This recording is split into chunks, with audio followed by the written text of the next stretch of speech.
Good evening, everyone. I'm going to call the January 9th, 2025 meeting of the Fairfax County Architectural Review Board to order. To get things started, we have to do a couple motions. First is setting a public comment time limitations. The ARB needs to determine how long each member of the public will be able to speak during the public comment periods. The public will be allowed to comment after consent agenda items and after each action item is a standard ARB practice. I would look for a motion regarding that. Mr. Kalinsky. I move that each member of the public have 3 minutes to speak. Second it. Second by Mr. Daniel. All those in favor? Aye. Aye. All opposed? Any abstentions? Motion carries. Notification, the meeting is being recorded. This meeting is being recorded and the recording will be posted online within 10 days. As is standard ARB practice, we will read the statement of purpose and intent of historic overlay districts to begin the meeting, and Mr. Daniel has kindly agreed to read that this evening. Historic overlay districts are created for the purpose of promoting the general welfare, education, economic prosperity, and recreational pleasure of the public through the perpetuation of those general areas or individual structures and premises that have been officially designated by the Board of Supervisors as having historical, cultural, architectural, or archaeological significance. Regulations within such districts are intended to protect against destruction of or encroachment upon such areas, structures, and premises, to encourage uses which will lead to their continuance, conservation, and improvement in a manner appropriate to preservation of the cultural, social, economic, political, architectural, and archaeological heritage of the county, to prevent creation of environmental influences adverse to such purposes, and to assure that new structures and uses within such districts will be in keeping with the character to be preserved and enhanced. Thank you, Mr. Daniel. The order in which items will be heard at the meeting, additional items may be added to the agenda at the discretion of the chair. Applicants for initial or follow-up presentations will submit drawings and other documentation as appropriate to the ARB prior to the meeting in which a project will be reviewed. If members have not received such documentation, an application may be postponed until a subsequent meeting. And at this point in time, I would entertain a motion to approve the agenda. Mr. Dean. Mr. Chair, I move the ARB approve the agenda for January 9, 2025 for the ARB meeting. So motion, is there a second? Second. Mr. Burns, all those in favor? Aye. All opposed? Any abstentions? The motion carries. For all applicants, I'd ask you to please limit project presentations to 8 minutes for a first submission and 3 minutes for any resubmissions, focusing on items that have been changed since the last time you presented to the board. Denise, do we have any introduction or guests to recognize? No, there are no guests tonight. All right, thank you. We have no consent calendar items, so that will move us into the items for action. The first item for action is ARB 25 CRM-01, which is 10017 Colvin Run Bridge and Trail. The applicant is proposing to construct a natural service trail and install a pedestrian bridge over Colvin Run. And Beth Ionetta represents the application. Ms. Ionetta, you have the floor. Again, my name is Beth Ionetta. I'm a Trails project manager for this project. Joining me tonight is Tom McFarland, our Trails program manager. Please get the next slide. This is the Colvin Run Mill Connector Trail and Bridge project. We were here in June for a workshop item, but this is our first submission for an action item tonight. Tonight, I'm going to go over the project location, some site features, the impacts of the Route 7 construction and widening over the years, the project milestones and timeline, some project and site details, and then we can get into some questions and discussions if needed. Ma'am. Hi, please. Here's just an overview map of the project location. We are at the Colvin Run Mill Historic Overlay District. The star represented on the map is considered the general location for our project. As you can see, running through the park sites is Route 7, bisecting the two sides of the historic district, with the mill race and the miller's house, the blacksmith shop, and the general store all located on the north side of Route 7, where we are on the south side. You also note in the picture here on the south side below the star, we do have a trail running along parallel to Colvin Run, and it's called the Rails to River Trail, which actually links over to Lake Fairfax Park if you head to the west. Once you get to Carper's Farm Way, it turns into a shared cross-county trail going over Route 7 and then continuing towards the east and north for the cross-county trail. So we have two named trails that are in this area that we're actually trying to connect to. but our project is going to be connecting to the rails and river trail, working north across the site to connect to a pedestrian underpass trail that VDOT had constructed as part of the Route 7 widening. Slide, please. Here is a picture I had gotten from some of our archives. As you can see, this is taken from, I would say, Colvin Run Mill Road, where they were reconstructing the mill itself. On the right-hand side of the picture in the trees, you can see the rundown mill itself before it was rebuilt by the Park Authority. This is also looking at Route 7, which bisects the parcel itself. Our project is on the left-hand side of the photo on the south side of Route 7. But generally speaking, in 1941, Virginia DOT, then called the Virginia Department of Highways and Transportation, had bisected the property and severed the lot when they constructed Route 7 through the property. This project is going to try to help reconnect those two pieces of the mill property. Next slide, please. I've included some pictures here of the aerial photography this is from 2022, when VDOT was widening, the most recent widening of Route 7.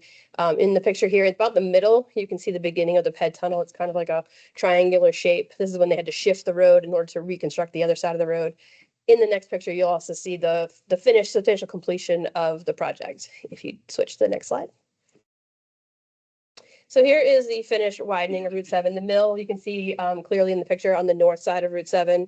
And on the bottom in that red kind of triangle, you can see the opening of the pedestrian tunnel, which they have connected. So that's where our trail will connect to, and it will extend south over to the rails to river trail, which I'd shown you in the original map. Next slide, please. Just to go over some milestones of our project. In the spring of 2022, a request for a trail project by the Friends of, and that's a typo, Colvin Run, not Royal Lake, sorry. I have a Royal Lake project and I switched the two by accident. And the Drainsville Supervisor's Office in order to look at the possibility and feasibility of constructing a trail to connect to the pedestrian tunnel and to connect to our existing trails. We got some funding approved in 2023. We worked through some initial feasibility study for the trail and a stream crossing. By spring of 2024, the pedestrian tunnel had been substantially complete by VDOT. In the summer of 2024, we came to see you in June to talk about it, give you some background on the project and kind of what our thoughts were on it. After that meeting in the fall, we worked with our cultural resources staff to conduct a phase 1 archaeology study.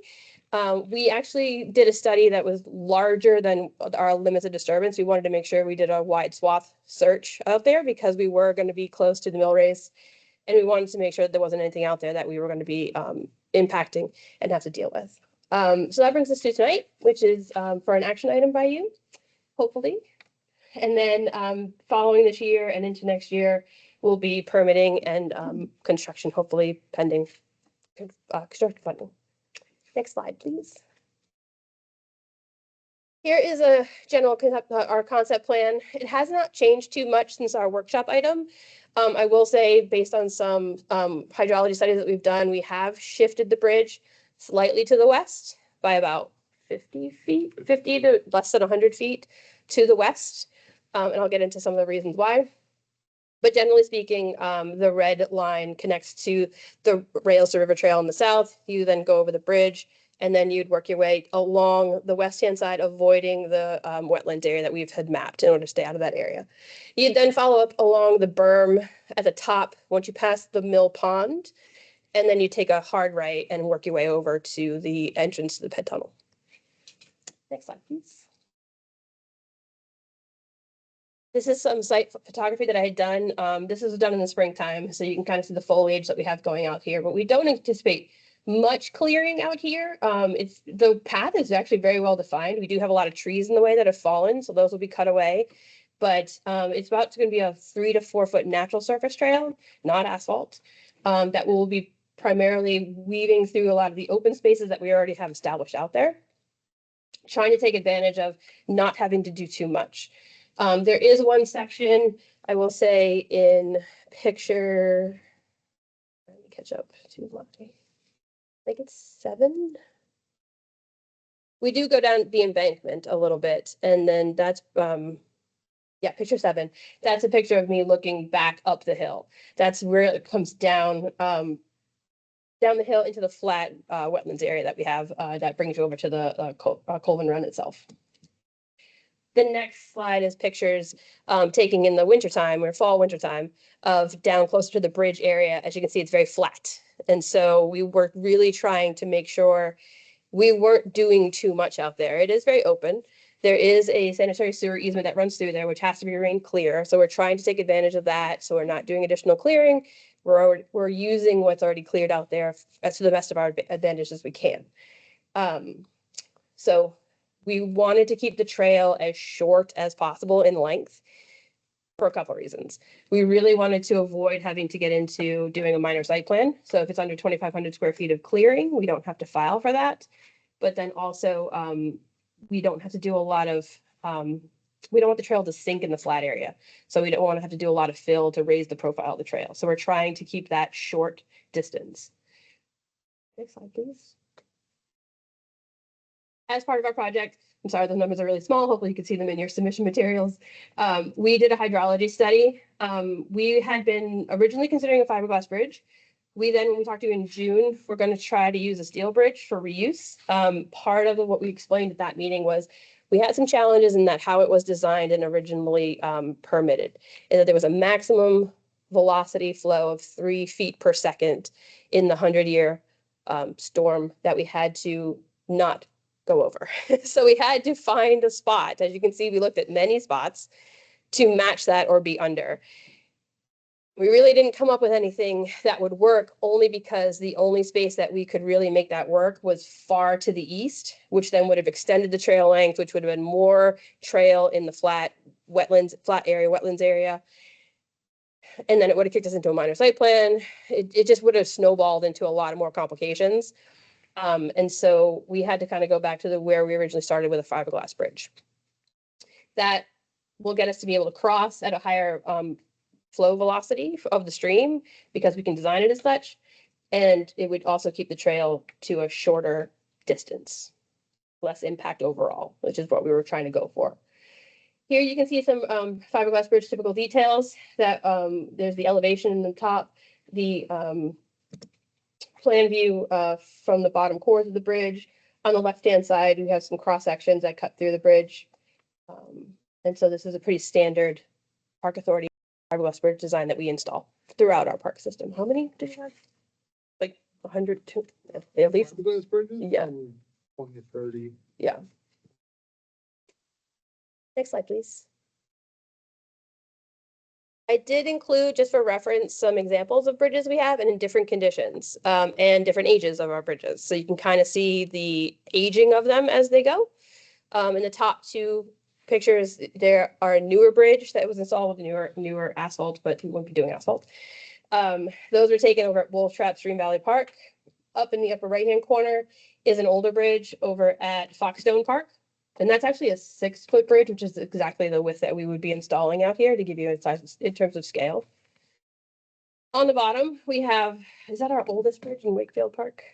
Yeah, The bridge in Wakefield is the oldest. fiberglass bridge that we have in our inventory. And you can kind of see it does get a little bit weathered and gray, and it gets a little bit matching the wood planks that do cross the bridge as well. And then in the bottom right is a wider bridge that's actually over at Heritage Resources Park. That's at the end of a cul-de-sac, which connects to right-of-ways for us. But just to give you an idea of what it would look like in the field. So it does lose kind of its newness, but it does eventually sort of blend into the environment that we put it in. Next slide, please. These are also ones that I included in our workshop session. These are kind of examples of what a natural surface trail that we have built. This is over in Laurel Hill. Mhm. When it was constructed, the natural surface trails we had out there. Next slide, please. I've also included the typical cross sections of the trail designs that we could use through here.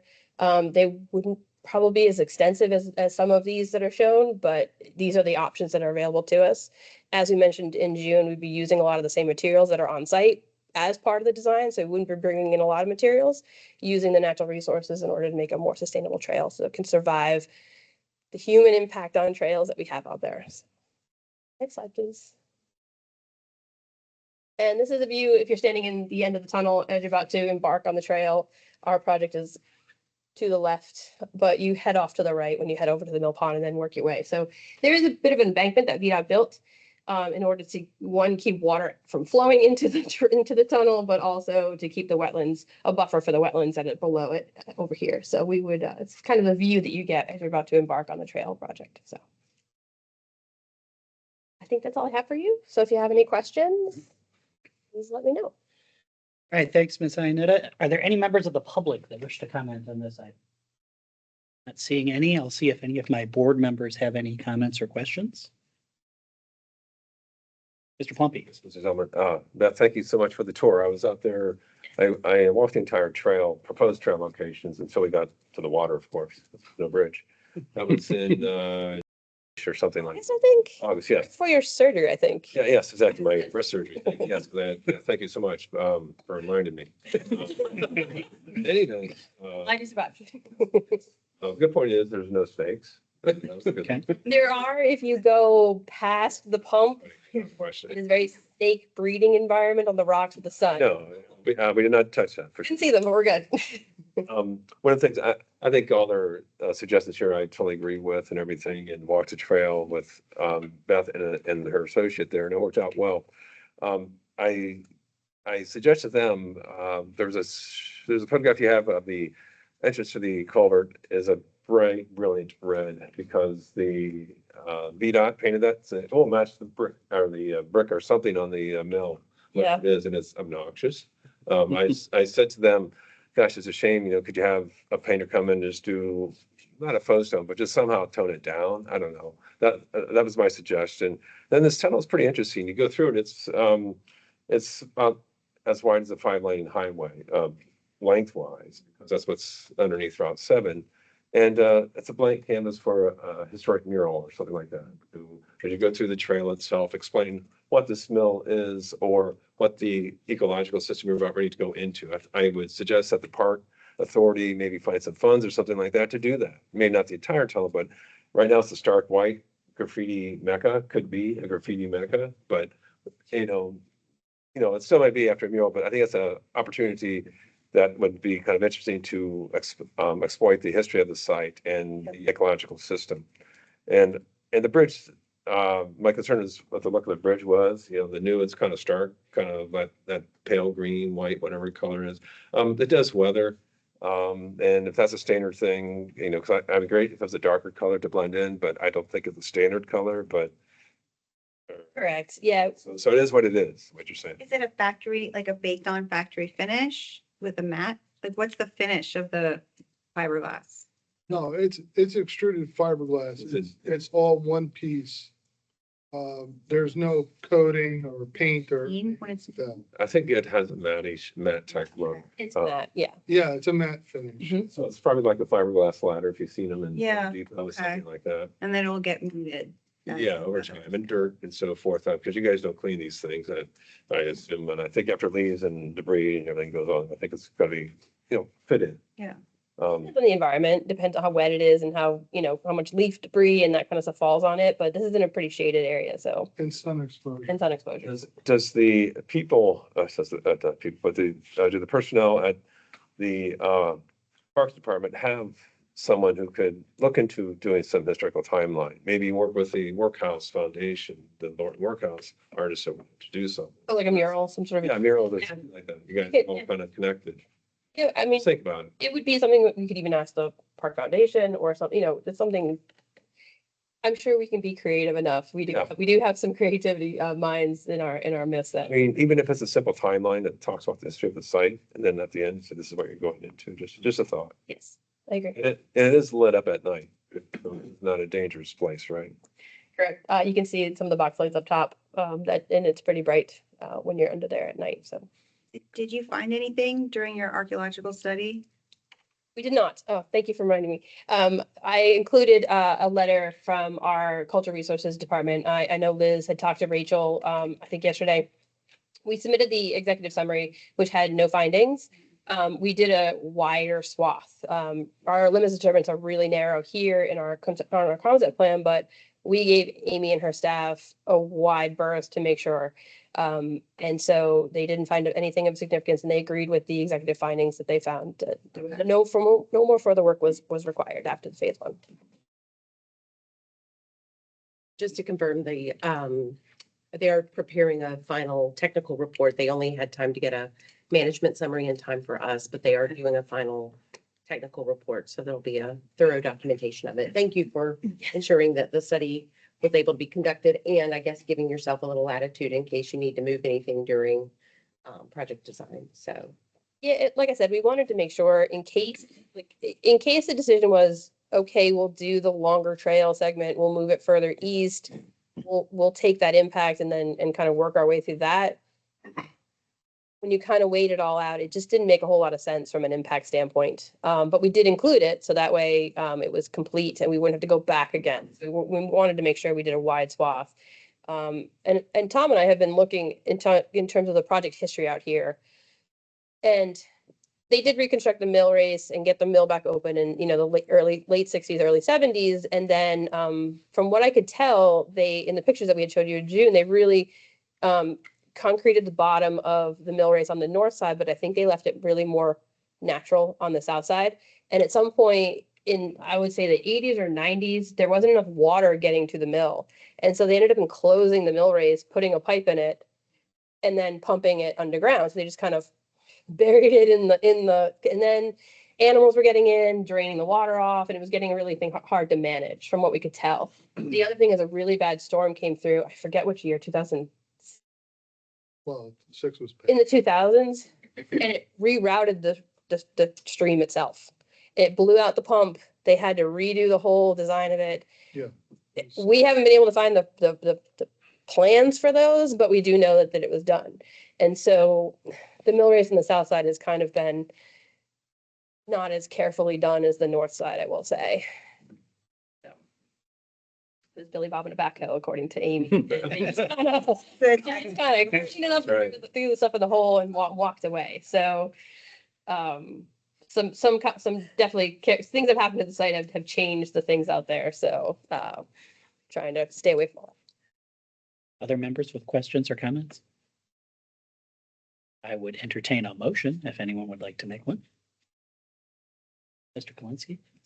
Mr. Chairman, I move that the ARB approve action item ARB-25-CRM-01 located at 10017 Colvin Run Road, Great Falls, tax map 0182010024 in the Colvin Run Mill Historic Overlay District for the proposed deck trail construction and bridge installation as submitted and presented at the January 9th, 2025 ARB meeting.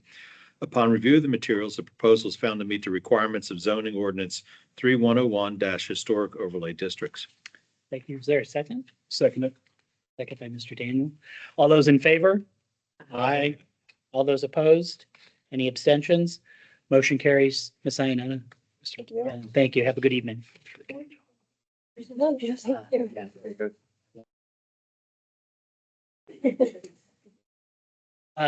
Before we move into action item number 2, I do think, Mr. Burns, you have to make a statement. Yes, sir. Thank you, Mr. Chairman. I, John Burns, under Virginia Code Section 2.2-3112B1 and 2.2-3115H, declare my personal interest in transactions brought before the Architectural Review Board involving the Holland Hills HOD, and specifically state the following for the January 9th, 2025 ARB meeting. Action item ARB 25 HOL 01, 2107 Hopkins Lane 2 additions involve the Holland Hills Historic Overlay District. The nature of my personal interest is that I own and reside in a home that is valued at over $5,000 and is located in the Holland Hills HOD. I am a member of a group of 3 or more persons who are members of which are affected by the transaction, and I am able to participate in the transactions fairly, objectively, and in the public interest. Thank you, Mr. Chairman. Thank you, Mr. Burns.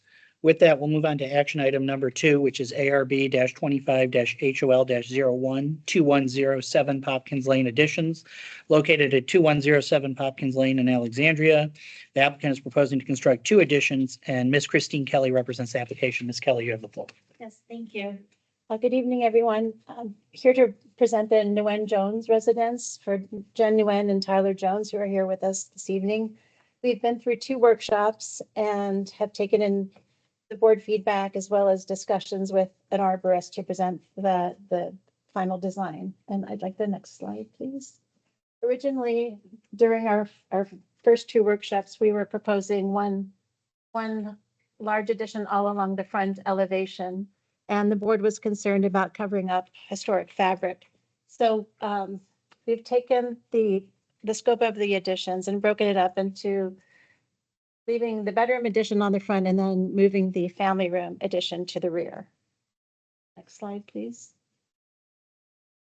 And these are a summary of the photographs that we had presented during the workshops, just taking you around the house. This is the front of the existing house, and the left slide's showing the carport. Next slide, please. And then coming around to the back of the house, this is a tree what we originally had some concerns with, and then showing you a more detailed side elevation of the entry and carport, and then the side elevation. Next slide. Some more site photos. Next slide, please. And then this is the existing footprint of the house. Next slide, please. And then this is a more detailed plan showing the front bedroom addition and then moving the family room addition was originally in the front. We had moved it to the rear of the house and opened it up to the existing kitchen. We're also proposing a small office and then moving the front door, which is right now on the back of the house, to the side entrance. The next slide, please. This is the roof plan. We have the main gable, low slope gable of the original house with a low slope butterfly roof front and back. The next slide, please. And these are the elevations. The front elevation, this is the existing windows that are preserved in the chimney, the carport, and showing the new bedroom wing addition. And then from the side, you can see the 2 additions. And the next slide, please.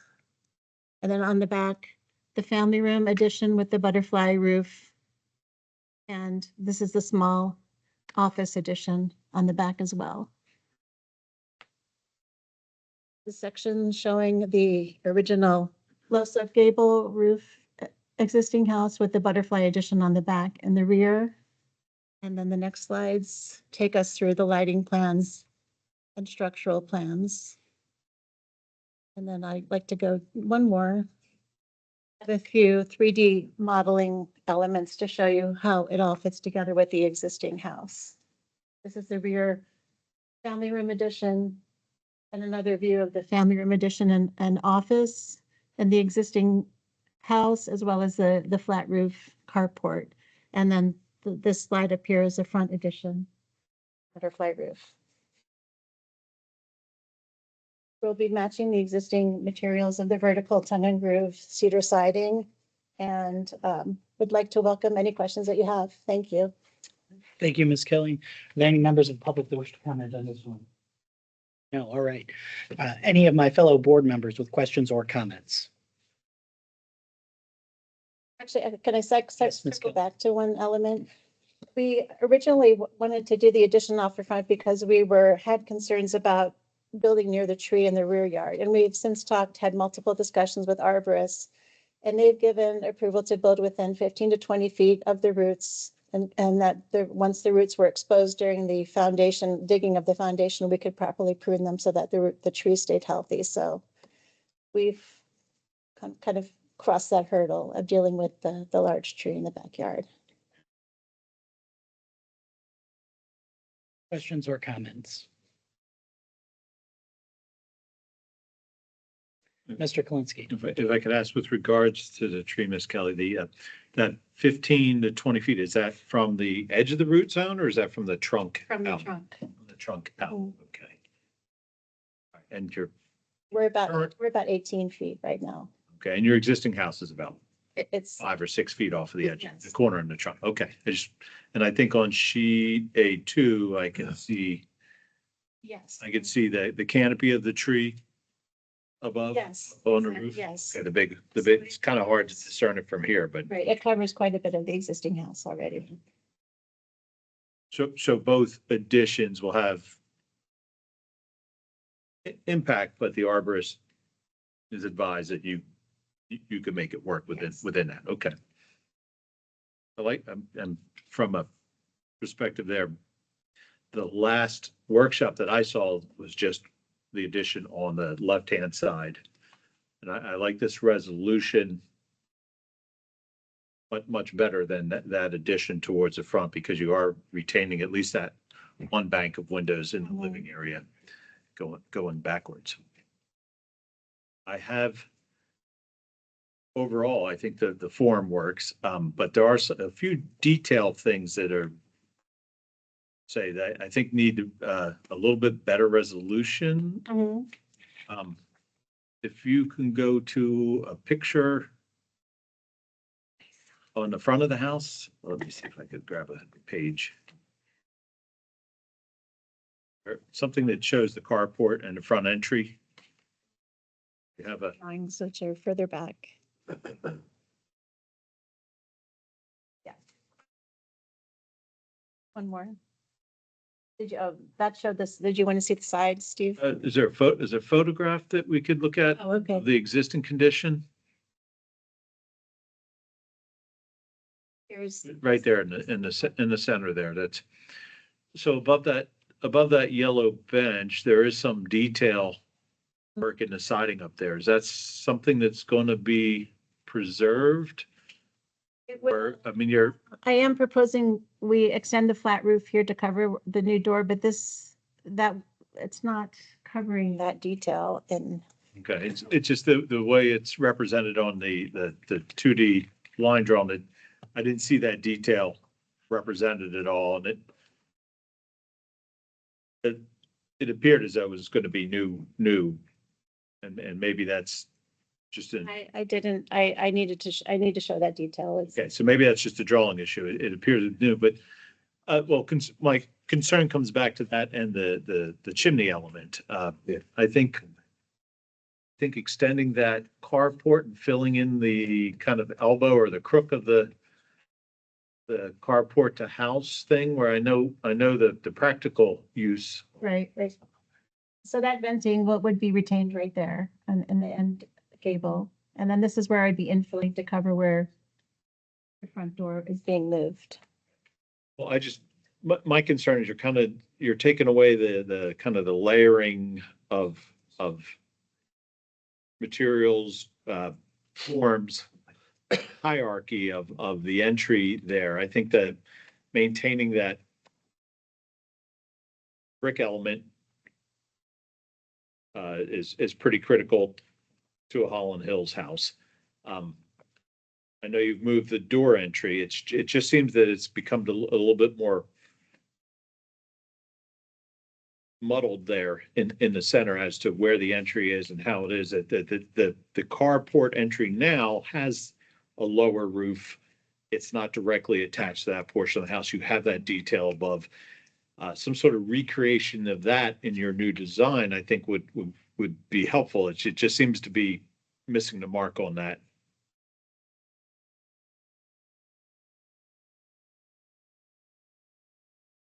And I think the rest of what you did, I think, relatively appropriate. It's just that one thing really seems to miss the mark when you're doing this much work to this house, that getting that front entry where you walk in and you're experiencing it from a pedestrian standpoint, that's the most critical. Mr. Daniel. So I agree with Mr. Kalinsky. One, I like that we've broken up this. I think this is a much better way of doing it than the original concept, because I think it really takes away from the big element. The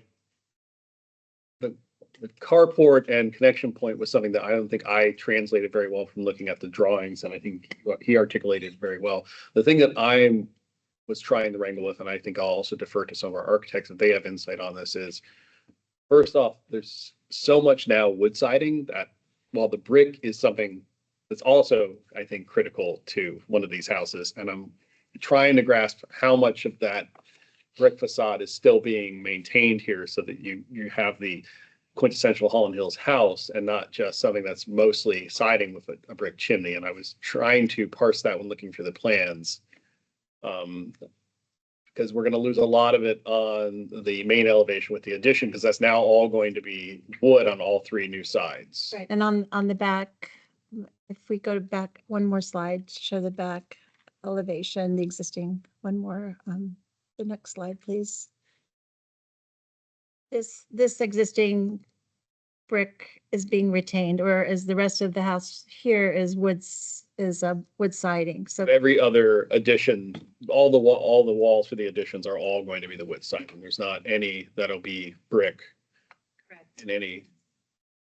That was something I was trying to, when I was looking at it, it's like, I almost feel like, and I was trying to see if, in my mind, if there was a side that would fit well with that, but it didn't. There seems to be, with the amount of fenestration going on, there isn't really an opportunity to do that. There is, I am bringing in the brick.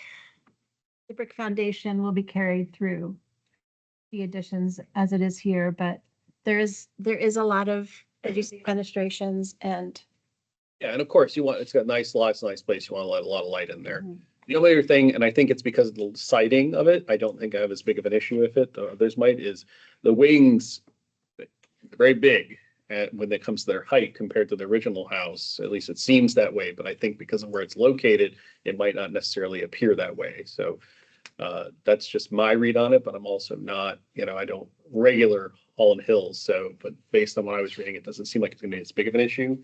But Mr. Kalinsky's point about the garage and that connection point, I've been a stickler about moving doorways around in here. I don't think the doorway movement's a big deal because it's still relatively the same. But I think that closing it off really that creates this weird disconnection, or creates a connection where you wanted that slight disconnection. That's at least my feeling on it.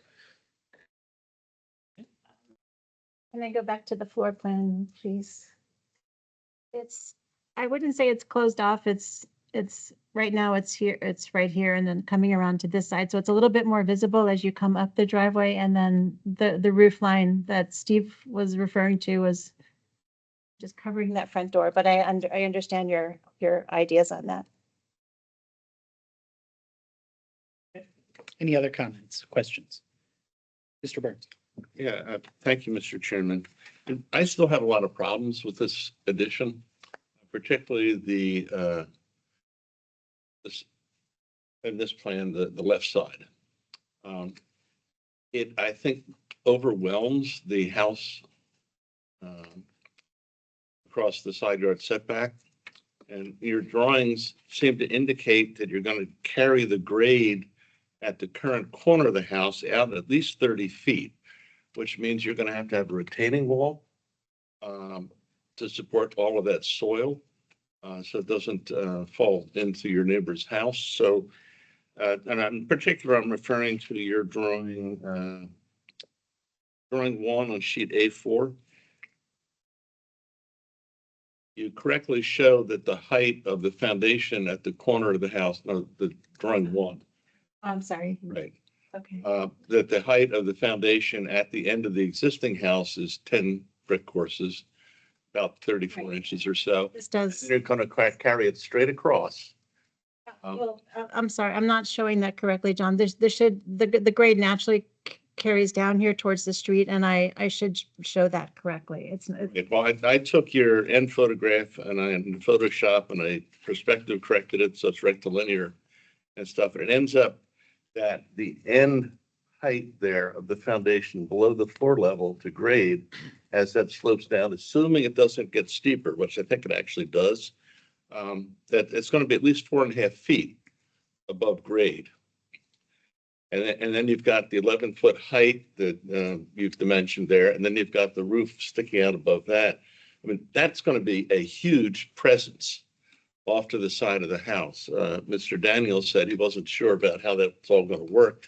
But I think that that's going to be a very large projection out over the neighbor's house. I'm concerned that that's something that I asked you to consider and to maybe stake out and give us an idea of where things would be in the air. If you were to come back to us, and I don't see any evidence that you've done that. So, are you going to regrade, or are you going to have a steeper slope at the end, or how are you going to handle that? Well, the grade does drop off there, and it would just naturally drop off. We wouldn't be changing the grade, but it would be a tall facade, as I know that we had talked about that. I did go back and look at a gable roof, but we weren't as happy with that design on this portion of the addition. And we kept coming back to the butterfly roof, just the way it creates the space on the inside and the amount of glass and natural light. And I know this house, it does sit up higher than the neighbor, but it is within the allowable setbacks, and still feel that it proportionally, it looks good with the existing house. And then another concern I have is Mr. Klinsky picked up on that, and that is the way that the carport sits in relation to the house currently. It's deferential to the house. It's slightly to the side, it's slightly angled away from it, and it's more diminutive in scale. But what you're proposing to do is to widen it from the street side and then carry it back and directly attach it to the house. And so it loses that slightly separated independent character that it currently has. And it'll just look like you just jammed it up against the house. I think that's something that also concerns me. One of the things in your roof plan, if you could go to that, Next slide, please. that includes the carport. Oh, it's so small to see. It's Okay. It's here. So is the connector, is it just about 6 or 8 feet wide, or is it the entire area going to be covered now? This is the existing carport plan. This was the area that would be covered to cover the entry to the front. So is that triangular area open? Right now, there's nothing there right now. No. I'm sorry. When you finish your project, will that be covered? Will that be a roof there?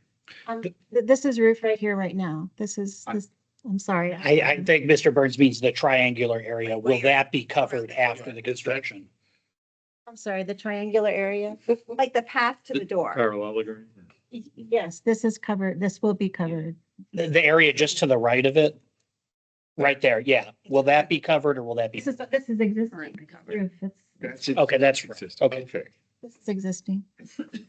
Okay, well, one simple thing that I think would help to keep the carport proud of the house and not just stuck against it, would be if you had the connection to the house come maybe 3 feet back from the front edge of the carport. You can still have plenty of ability to walk into it, but the front rectangular edge of the carport would be maintained. Maintaining this corner. Yeah, maintain that corner, step that back, and connect it over to the house. And does it have to go all the way over to the chimney? That it did, because that's where the door was moved, just to provide cover. Yeah, I know that's where the door is, but anyway, what I'm saying is that is a nice, discreet, small addition to the house, Mhm. and it's just shoved against the house now. That will be a change. And then with the overall set of drawings, I'm not sure, looking at the first sheet of the set of drawings, that from the vagueness in here, that this is a set that we could put down as approved, even if the board were to approve it, because you talk about specifying Marvin windows, but then everything has to go to the architect for approval, right? Well, we're the approval folks here, right? And you talk about the siding is going to be hardy plank with 7-inch lap. I'm sorry, I need to update the cover sheet. I apologize. Yeah, okay, so and then the roofing choice. you have two different asphalt and then painted standing seam metal as the roofing choices, but then it's going to be provide materials and samples to the owner for approval. But again, that's, roofing materials need to get approval from us. And so I'm sorry. what is it, you're asking us to prove this, but there's so much vagueness. I think that doesn't correlate to this project. Right. And then it says gutters to match existing. Well, since you're virtually going to have to replace every gutter, why not put box gutters on and have a more stylistically compatible gutter rather than OG gutters, which is that on the house currently? So from this, I think I would recommend that the board not be able to approve it because of the vagueness and the way the notes are put together. May I ask for a deferral then? Is that? Well, this is my opinion. What you need is the opinion of the whole board. This is just one person. Yes, Ms. Hammack. Hi, I have a question. How many square feet is the current home approximately? Believe How much are you adding? 13. How much are you adding? So it looks to me like you're almost doubling the home footprint. I think that on the board, I'm most likely more of a purist when it comes to historic architecture, and that's okay. That's why you only need a quorum to get approval. But Holland Hills is such a conundrum because sometimes we get highly altered properties where there's a really logical place to put an addition, or there's a 1980s addition that's going to be torn off, and we can all feel comfortable about the changes, but I don't feel comfortable about these proposed changes for a few reasons. I would like the carport to go away. If you're asking for too big additions, I feel it's reasonable to get rid of a non-historic feature that arguably detracts from the property, even if it's grandfathered. I feel like as far as homes in Holland Hills, when you have a home like this that's untouched, it's like a balanced chemical equation as far as void to ratio relationships with the glass and the brick and the siding. And I would say if someone asked me what is a character defining feature of this home, I would say it's the longitudinal shape of the roof. And although there is a argument that there are butterfly roofs in the neighborhood, one of the wonderful things about Holland Hills is that it so clearly has house types. I mean, you can just drive around and go, oh, that's house this and that's house that. And if you're like me, that's a fun Saturday. And to put a butterfly roofs on this home, although you could say, oh, there's historical precedent, it feels very disingenuous to me. This is not a butterfly roof home.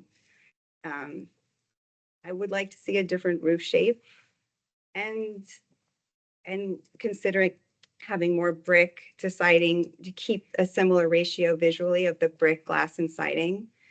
And I guess I empathize that it's really hard to add on to an untouched home in Holland Hills, but that's just the standard that I would hold it to. So you don't have to get my vote, but I'm not going to lower my standards for what I think is appropriate. That's it. So, Mr. Plumpy. sure. I was just wondering, I'm just, right now I'm an observer because I'm the landscape architect. But I hear it sounds like this probably should be deferred or do a workshop and then do another vote. Yeah, I just want to make sure no one else has any other comments. I tend to agree. Ms. Kelly, that's your decision about whether you want us to take a vote or you want us to defer. Either way, we'll have to vote, but we could certainly vote on a deferral if that's what you want us to do, but that's your choice as the applicant.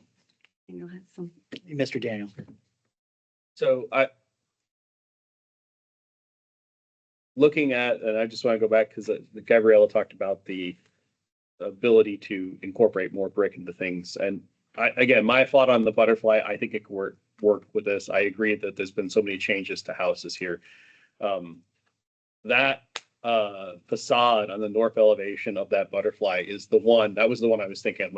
I'm not used to talking early, being chair for so long. So I've had to get all my thoughts rearranged. I get so much more time to think about it. when looking at it on a street view and looking at it, I think the photographs, I understand John is very familiar with the area, but I think that in addition there will not be as overwhelming in the long run. But I really think what happens in that addition right there, because that is the one someone's going to see when they're driving along, that's where, in my mind, if there can be more interplay there about what we're doing with materials and stuff, that would be fantastic, because that might be a way to kind of continue that material language of brick and stuff, because you have a side that is not fenestrated that's going to be new there. But obviously it doesn't work well off a butterfly roof. But I agree with Gabriella that if there's more creativity to be done there, if you're going back and having to update stuff, I'm always happy to see a different approach there. I know we've challenged you a lot here, Miss Kelly, but I think you've been able to find ingenious ways to work with these houses. But that's just hearing that dialogue, I wanted for that one extra thought I had there. Yeah, and before you make a decision, I guess now that I am the chair, I can speak last, which I'm used to because my last name's Zellman, so I was always last. You know, as a lawyer, I look at things a little differently. So I'm focused on consistency, and in Holland Hills, you know, things have changed and we've allowed changes. So I'm not opposed to additions to this house, but I guess my concerns would be similar to what Mr. Burns had expressed. I want to make sure that we know exactly what we're doing, what materials we're using. You know, I think there is an ability to get my vote on this project, not today, but there's an ability to get my vote on this project. But I think we just need a little more information. That's my thought. If nobody else has any more thoughts, then I'll leave it to you, Ms. Kelly, as to if you want us to vote to defer or if you want us to vote tonight. If there's a vote taken and it doesn't pass, is there a time limit for resubmitting, or is there? No, you can come back. You can appeal our decision if you so desire, or you can come back. There's a lot of different routes with that are up to you. Well, just getting back to why it's a butterfly roof as opposed to a gate. Can I talk a little bit more before I let you know my decision? The butterfly roof rather than the gable, because it expresses the addition differently and lets the house with the low slope roof be the house, and it's not copying it too much or recreating it too much. And just the way that the butterfly roof works with the spaces and allows the natural light and the windows to bring the natural light into the house, which is something that the clients really enjoy. And also it's the clients, Jen and Tyler, who are here, they have a toddler, they have a baby on the way, and Jen's mother also lives with them. There's a reason that the house, although beautiful as it is in the original form, needs to be expanded to be to work much better for the family. So given that explanation for why I have the butterfly roofs, I would like to take a vote to hear the feedback from various board members, and I will take it from there and Okay, that's fine. if needed. No, thank you. I would look for a board member to make a motion then on this item.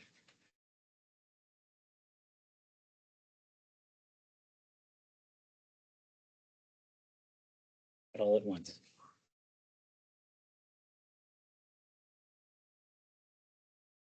Ms. Wong. Amendment. I move that ARB approve action item ARB-25-HOL-01 located at 2107 Pumpkins Lane, Alexandria, tax map 0933040095 in the Holland Hill HOD for the proposed construction of 2 additions as submitted and presented at the January 9, 2025 ARB meeting. Upon review of the materials, the proposal is found to meet the requirement of zoning ordinance 3101 Historic Overlay District. All right, thank you, Ms. Wong. There's a motion. Is there a second? Ms. Mangum seconds the motion. I am gonna, yes, sir. Oh, I wanted to have a friendly amendment.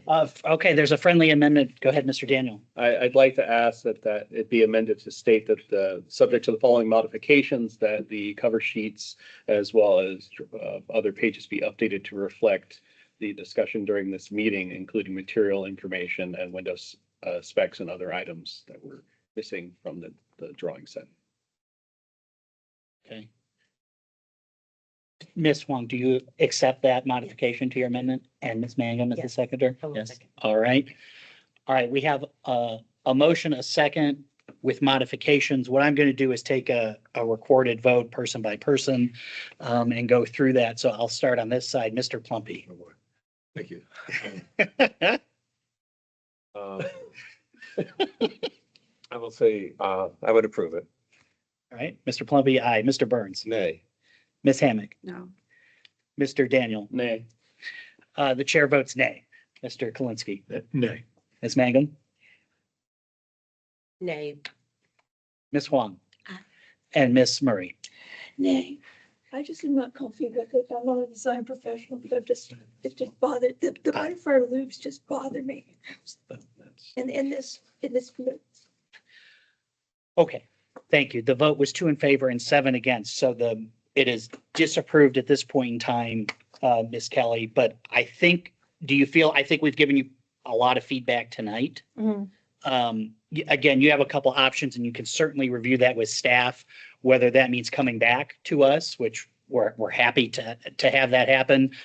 I guess the only thing I haven't said tonight is our, and I think you know this, you've been here plenty of times, is our goal is not to be at no. Our goal is to be at yes. We just want to be at a comfortable yes. And so we want to get there. We just don't think we're there yet. And so please feel free to come back to us if you feel the need to appeal that decision. I don't think anybody on this board takes it personally. We're all just doing our best. But you could certainly review with Ms. Dressel if you feel you need some more information on your options. But thank you for coming this evening. Thank you very much.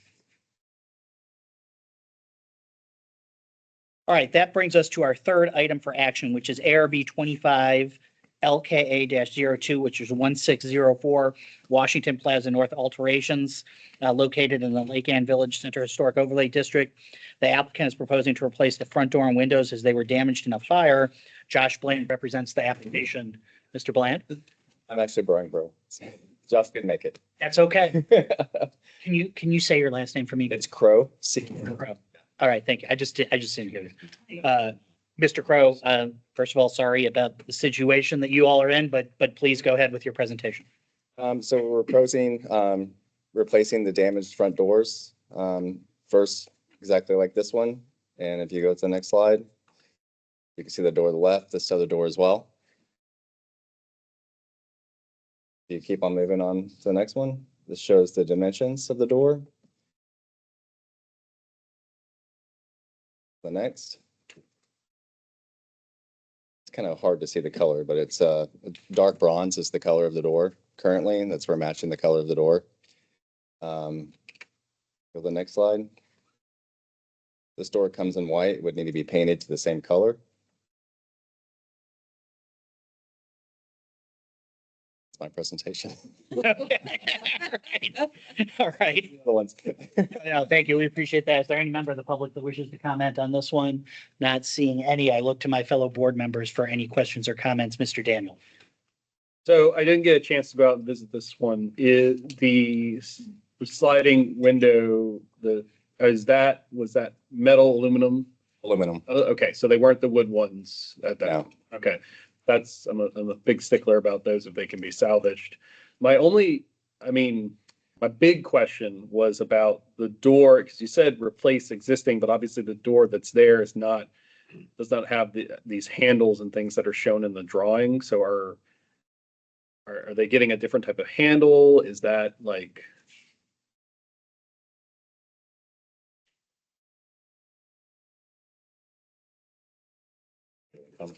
I'm just looking for consistency between. Back to like kind of quality.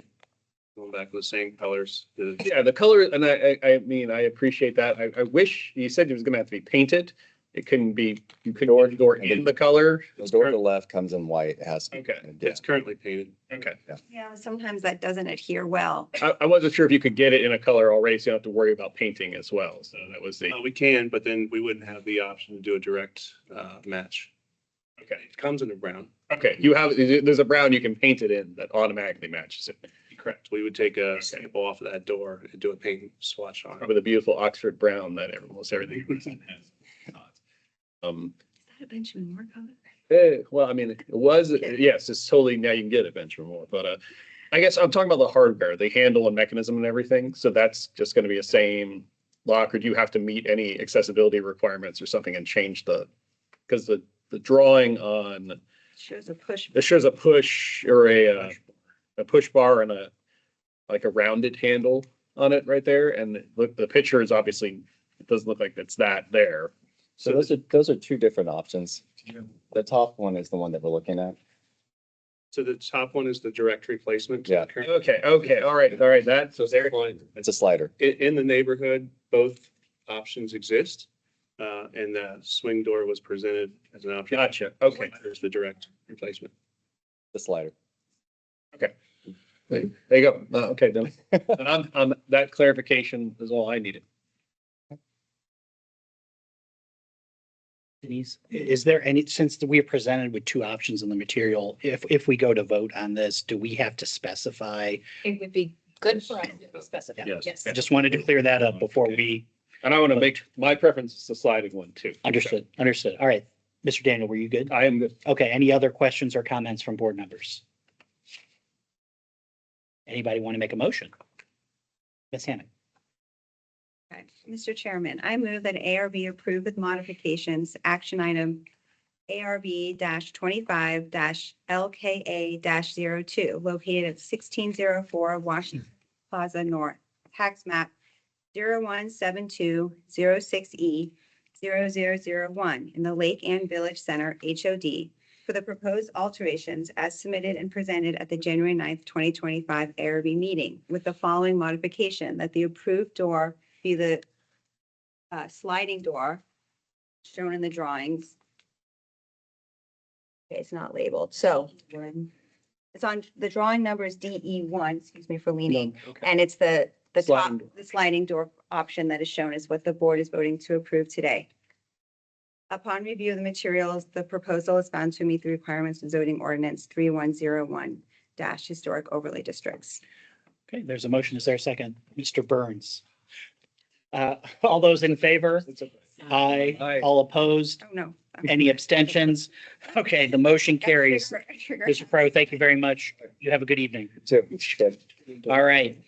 That takes us out of our items for action and moves us into items for workshop. Our first workshop is ARB 25-LOR-01WS 9030 Powerhouse Road alterations in the Lorton Laurel Hill MOA eligible district. The applicant is proposing the adaptive reuse of building F12. And Mr. Perkins and Mr. Nanny are here this evening. That's right. And we coordinated on sweater color. Awesome. Excellent. Good job. Baby. It's so true. All right, you have the floor. Go ahead. Thanks. You're welcome. Yeah, good evening, ARB board members, staff. Thanks for coming out on a 12-degree night this evening. I'm Michael Nanny, CEO of Sport Rock Climbing Centers. I'm here with my colleague Jeremy Harden, Jack Perkins, the developer from Elm Street, and Bob Dunning from Dunning Architects, who's helping us out with the design. We were here on December 12th for a previous workshop on our proposal to do an indoor climbing gym in building P12, which is the former prison dining room. In that workshop, we proposed 4 topics, got great feedback on 3 of those and have a good direction forward. You asked us to come back on a 4th element of our proposal, which was an outdoor, what we call bouldering element, an outdoor climbing wall. And just to refresh your memory, that outdoor bouldering element had a couple different parts. It had a weather protective roof or canopy. It had the wall itself and a fence around it. And we got feedback on all 3 of those pieces from you and are here to continue that discussion in this workshop. Subsequent to the ARB workshop on the 12th, we received, or Elm Street received, VDHR's approval for their tax credit application with conditions. And one of those conditions affects the outdoor bouldering element that we're here to talk about. So that was timely. That came in on the 20th. And specifically, VDHR's approval for the outdoor bouldering element was contingent upon us using a thin tensile fabric weather protection as opposed to a built-in structural, integral structure to the climbing wall with a rigid roof structure that was coming out of it. And most of our images in the last workshop reflected that rigid canopy, which is not the direction the VDHR wants us to go in. So that was timely, and it actually worked out really elegantly for us to come back for the second workshop discussion. So with that, I just wanted to kind of set the conditions, and I'll turn it over to Bob to make the presentation, and then we're here to answer any questions. Thank you, sir. Sure. Thank you. Hi, Bob Dunning. If we can go ahead and advance to the next slide, that'd be great. Part of our last presentation workshop, as Michael had talked about, there were a number of elements. Some of them were mechanical equipment placement, screening, restoration, if you will, of a below grade window on the back of the building. And you guys gave us great direction. So I think we have that kind of thought through and resolved. So we've gleaned out from tonight's workshop presentation some of the exhibits on those, we'll call it believed to be resolved items, and focused more on the items that Michael had just identified. Again, just for reference purposes, we have the site plan up here, and this is the P12 building here, just with the Lidl and the retail development here, the existing barracks and recreational grounds in the back, just for orientation. If we can go to the next.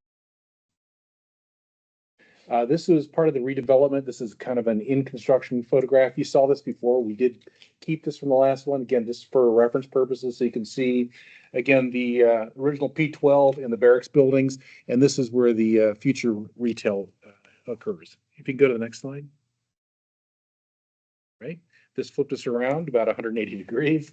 Now we have the retail here, the P12 building, the barracks, and the new development that surrounds it through here. And this is the recreational green, if you will, on the back of the building, which is one of the areas we're going to focus tonight for the purposes of the outdoor bouldering.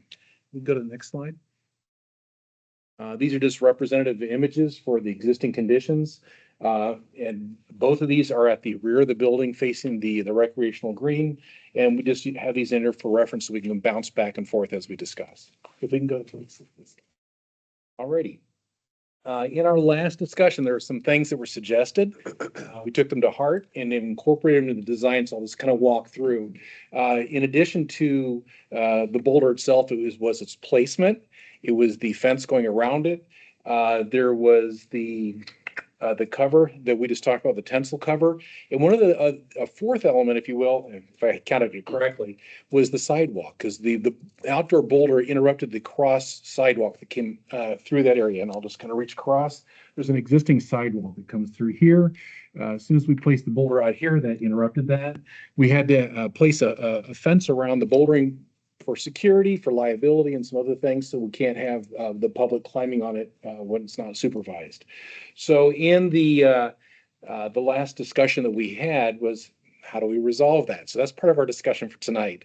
We might be able to back in, that might be the easier element to discuss. So if you don't mind me starting there, we had talked about, in addition, in our last conversation, it was creating maybe a recreational or a plaza area out in front of the enclosure, moving the boulder farther from the building, and trying to create a patio or a plaza area that could be used for events, whether it's music events or other things that might utilize that outdoor area. So one of the thoughts was to not only move the boulder out, create that additional plaza area, but on our side is, how do we handle the sidewalk? Do we just create another sidewalk across the front of that? And that was a thought. The other thought maybe that would allow more green to occur and not be interrupted was to allow the sidewalk to kind of work its way around the perimeter. And that's something that I'd like to start with tonight and get your input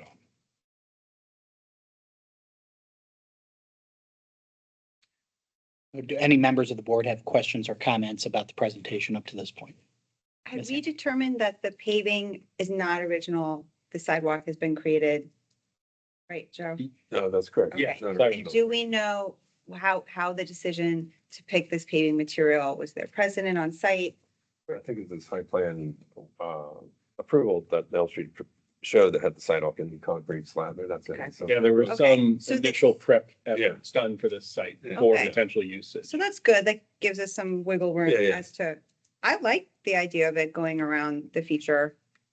Yeah, I mean, I don't I'm a desire path kind of person, so I see a quad and I'm like, that doesn't mean I have to walk on your sidewalk to get there. So in my mind, I'm happy you're not doing a new sidewalk across. I think that'd be too much. And so I like that approach as well.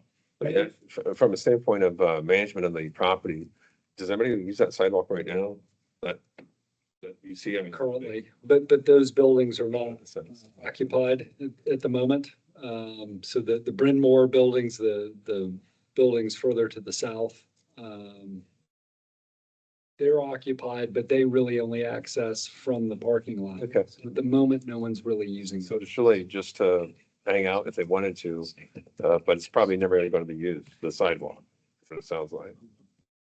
Okay, Probably not. That's what, thank you. we're hoping that we're gonna create enough, activity back there that they will be used. Right, Oh, yeah, that's That's what, the desire. right. And again, the reason why we moved it back, we just were trying to create more uninterrupted green space, and that's why we wrapped it around the fence. You see another brewery, like you got, Bloody Man's too far to walk if you've done some bouldering. You need to be able to walk to it right after bouldering. So, urgent care facility. well, I mean, that's if I did bouldering or the care facility. But So before the boulder was closer to the building or? It was about 15 feet closer to the building. Okay. And one of the recommendations from the board was that it looks like it's starting to kind of encroach upon the, we'll call it the space around the building. So pull it away a little bit so the building can be the building. And you're adding more concrete in front of the building too? Is that it? We did expand it. The original patio, and forgive me, just kind of pointing, was the extent it was right through here. We see going through the boulder currently. And so the additional paving is right in here. Okay, and then also up against the building facade too, yes? Yeah, that was part of our original proposal. This would be the controlled area for climbing, and this would also be the covered area where we're talking about the tensile, the canopies that we'll get into. And the amount of square footage that you're adding pavement wise? You know, I confess I didn't calculate it before we got here. 2,500 square feet. I just want to sure it's. That's a good question, and I confess I didn't have the answer for it. Thank God. Okay. The answer is it's less than Triggering a whole- 500 square feet. Yeah. A whole review process, yeah. Okay, cool. Are there any other suggestions, please? Mr. Kalinsky. With regard, I see two gates where the existing sidewalk crosses through. That's Yes, sir. going to be maintained. I believe that is the intent. I'm looking to the operator now. Shut or lock forever. I think just the visualization of a gate as if you could ultimately pass through there would be more natural than if you just essentially walled it off, but had the path go through and be impenetrable. An egress, correct? Yeah, good point. Our intent was a gate, but that's why we're here to talk about it. But we know from an egress standpoint, we're gonna have to have the crash parts, if you will, on the gates and things to maintain, because it is an assembly site. So it's like a pool fence, basically. Pretty much so, yes, sir. People out, but you can exit. So with that and moving the boulder away from the building, I think that is a good move because it's preserving the appearance of the building, the view of the building from the various angles as you walk along the side paths. I agree. With the tensile fabric, holding it right up to the building seems to be like it's gonna kind of take away that.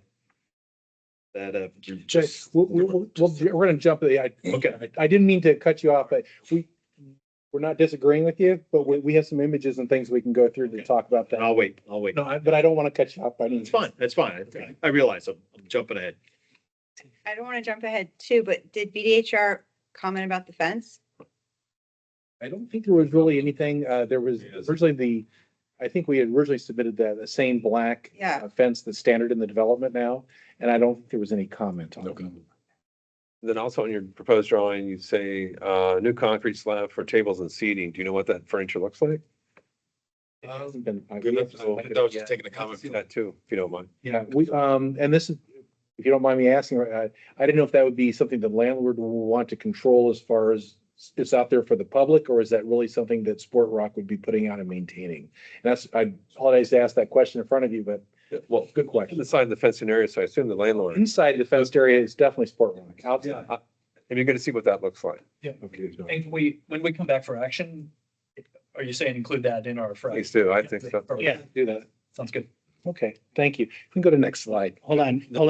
Back one. Mr. Burns, yes. On the fence, you said it's the same black fence as used elsewhere. Yeah. They have fences that tall elsewhere in the neighborhood? There's like 6 foot, the black iron fences that we showed in our last thing. We'll see them again in more images. Okay, so these are significantly taller. These will be taller from a security standpoint. And one of the challenges or the requests that were made by the board last time is to explore a little bit more color options and artistic options with the fence, which we'll talk a little bit about in just a moment. That's okay. How tall is the fence you're proposing? I think we're talking 8 feet, yeah. 8 feet. Currently, we're looking for, Require a variance from the county? I'm not aware of that. 7 feet? We will have to check on that. I'm not aware of that. Shouldn't. It shouldn't because it's not in a yard, Yeah. a required yard. It's within your structure, no different than building a building there. right? Yeah, I don't think Okay, so the definition yard doesn't apply. It's not residential. Yeah. Well, setback. I'm sorry, it's not in a required setback. it would be. I see. Okay. And jokingly, I guess last presentation, we said, how do we keep climbers from climbing a fence? And so we're trying to find something that would work for me. Electric. Miss, Be nice. Miss Huang, I know you had a comment. Yes, I agree with everyone on the sidewalk is going around. And, but I do want to bring up the additional concrete pad that connect to the building. Oh, right in here. Right. Okay, yeah. It's still continue my previous comment on giving a space to the building. Okay. Particularly, I remember when we did the Pohik Church project, when they do the ramp, they did create a space from the, and I think we could have a benefit, like if the concrete path did not butting against the building. Okay. The same thing applicable to the fence and the tensile fabric canopy. I would hoping that could, so we can really. So the thought is, just to clarify, so I understand, is to not extend the concrete to the building, is what you're saying? Right. Okay. And then the same might be true for the tensile canopy, which we're going to be looking at as well. Right, that's. No argument. One of the things that we did consider is if we do have the roof structure, the tensile structure extending the building, it definitely would not allow grass to grow well underneath it. So that is something that we're going to just make it make sense. 3 foot strip. And I assume the fence is going to have to go all the way to the building for security and liability purposes, right? Yes, sir. Unless you completely fence the boulders separate from that, and you'd have to create 2 access points. Not to put, you have to go through a door, and then you have to go through another door instead of getting inside the establishment and then being able just to go into the climbing area. So I see the reason why you'd want to fence off that section. And not to put 2 historic properties against each other, but Pohik Church, I think that we were being George Washington's church. We're being very persnickety about that one. Here, I have to say it's a prison. And so I think the flatness, the material, the concrete works, in my mind, is okay here. And I think you're going to create a weird water situation if you create this green spot in these spaces here and not just have the sidewalk. That's just my take on it. As Miss Hammock has said and others, we all have independent votes on that, but I don't see as much of an issue of just making it a slab. What are you church's prison? Well, I didn't want to go there, but Well, I think that's at least good feedback on that element. So, It's good. I think it's going to develop as we look at the other elements. Yeah. Mr. Kalinsky was talking about the canopy. So I think that we're going to probably be revisiting the relationship of all these elements as we talk. If it's okay, I'll rock and roll. Okay. So, the outdoor boulder, and it looks like there's a little bit of a deconstruction going on here. So this is the bouldering element itself with the slab without a canopy on it, just so we can see what it is. Okay. And Jeremy, do you want to talk about the boulder if you don't mind? Yeah. We got some comments from the board last time that it was gray, and I didn't do a good job of explaining why it was gray, but we did take those comments and the fact that we really like this idea of adding some more color to it to give it some movement. After all, we're climbing this thing. It's not just a rock out there. I can better explain my point with the next slide. Maybe a couple more from here. There's a lag. So it's advancing for us. There we go. There we go. We can go back one more time just to see just the other area of the boulder. But this next one, I got a little speech. I'm going to try and impress my boss over here. All right. So what we do, guys, we're indoor rock climbing. We're nothing without what I am as a route setter. So if you can go one more picture advanced. So all of our climbing courses are designed by myself and the team called route setters. Okay. I am one of about maybe a dozen across the whole US that's has achieved a level 5 route setter. And won't bore you about what that means, but there's more people that have touched the moon than people of me in this industry. And what I do is I design these courses. And what's cool about these is we use a range of colors. At this gym, we'll be using 6 different colors. And we generally like to have a more monotone wall to let these routes or boulder problems highlight themselves. If I was a climber here, I'd be climbing maybe this red path. And what might just look like art, there's actually a particular sequence of how I should climb that path. And they're all great at different difficulties. And this type of climbing, the bouldering, it goes from V0 to V15. Each one, as you get higher, gets harder.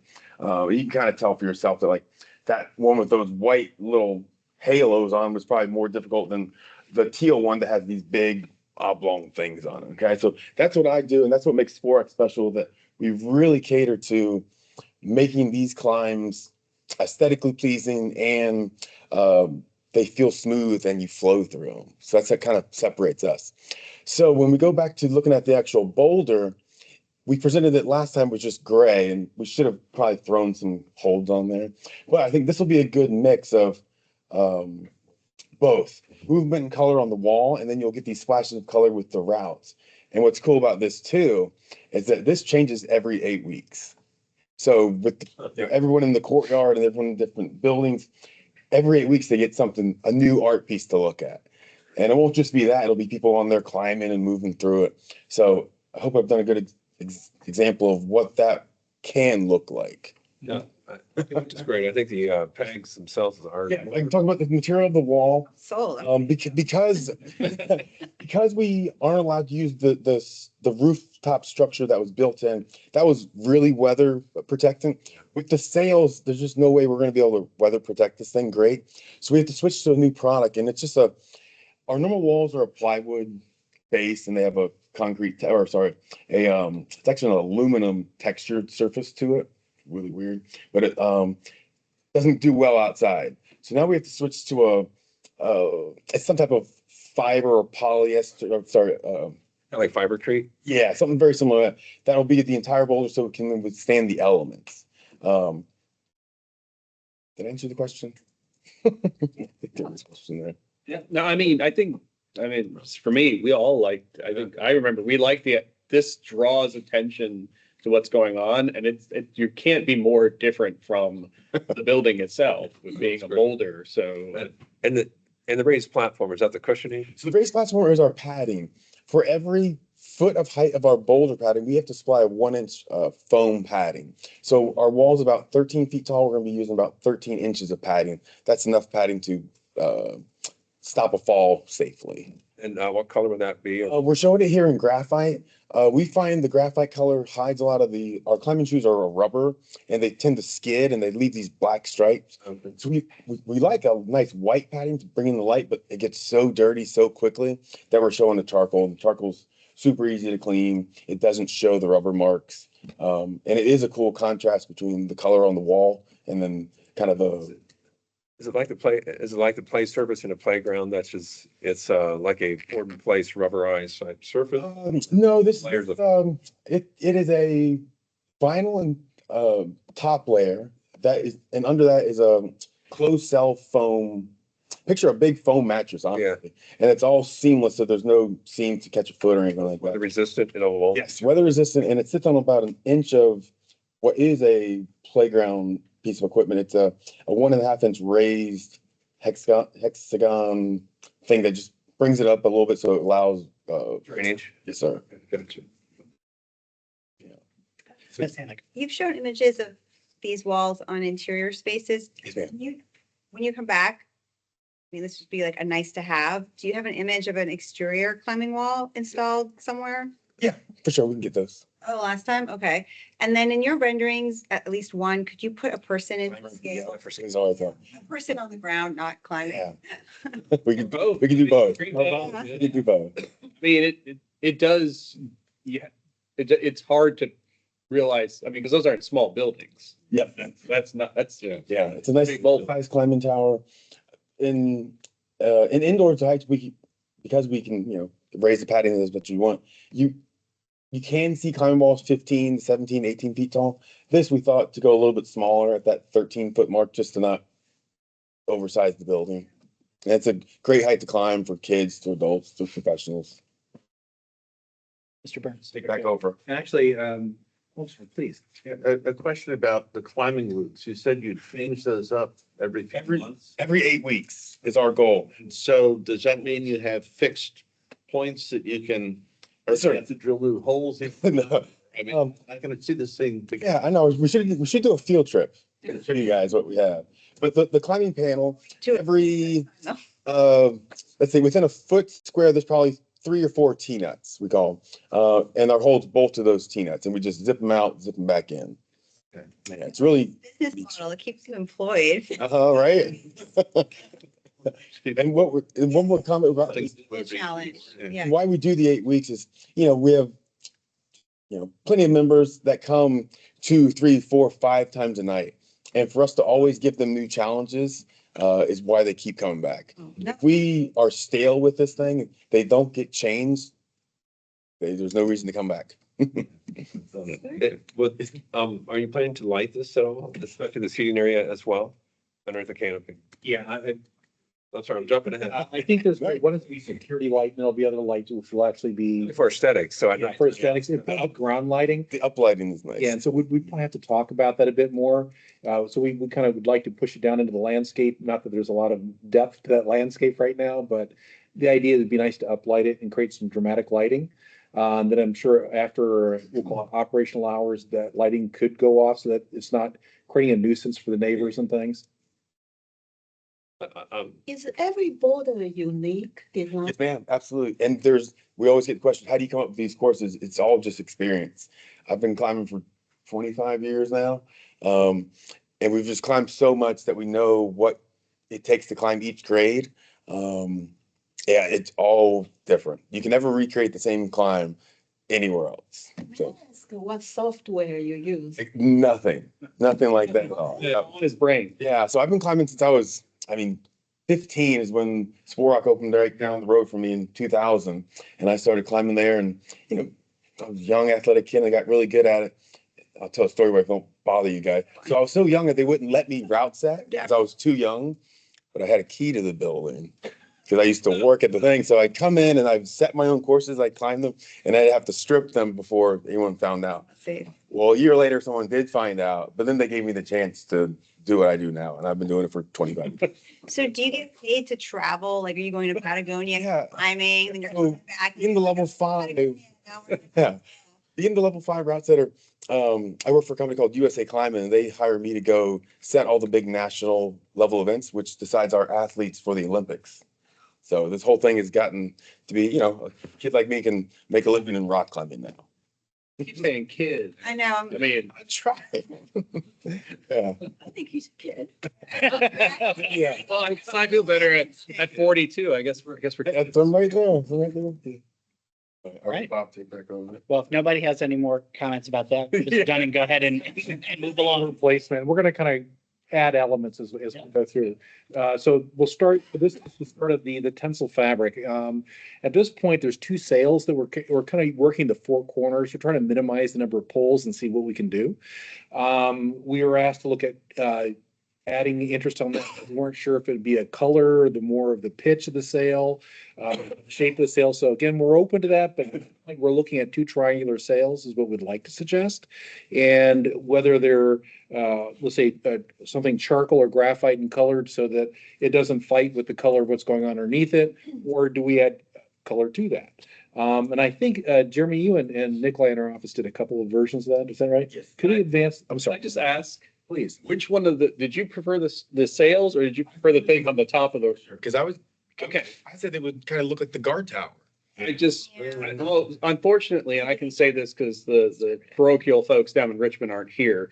We don't see eye to eye necessarily. I personally think doing something on the boulder itself was more unique and more captivating. This feels like I guess down in Richmond, they got lots of temporary tarps up on stuff. I don't know if that's the way they do things down there, but. They don't have water right now, so let's be nice to. So, we've been at odds with VDHR in the past. Unfortunately, obviously, you're going for tax credit, so I get that. Congratulations on your tax credit approval. Yeah, congratulations on your approval, but I wish they would be more open-minded in ways that you could do this.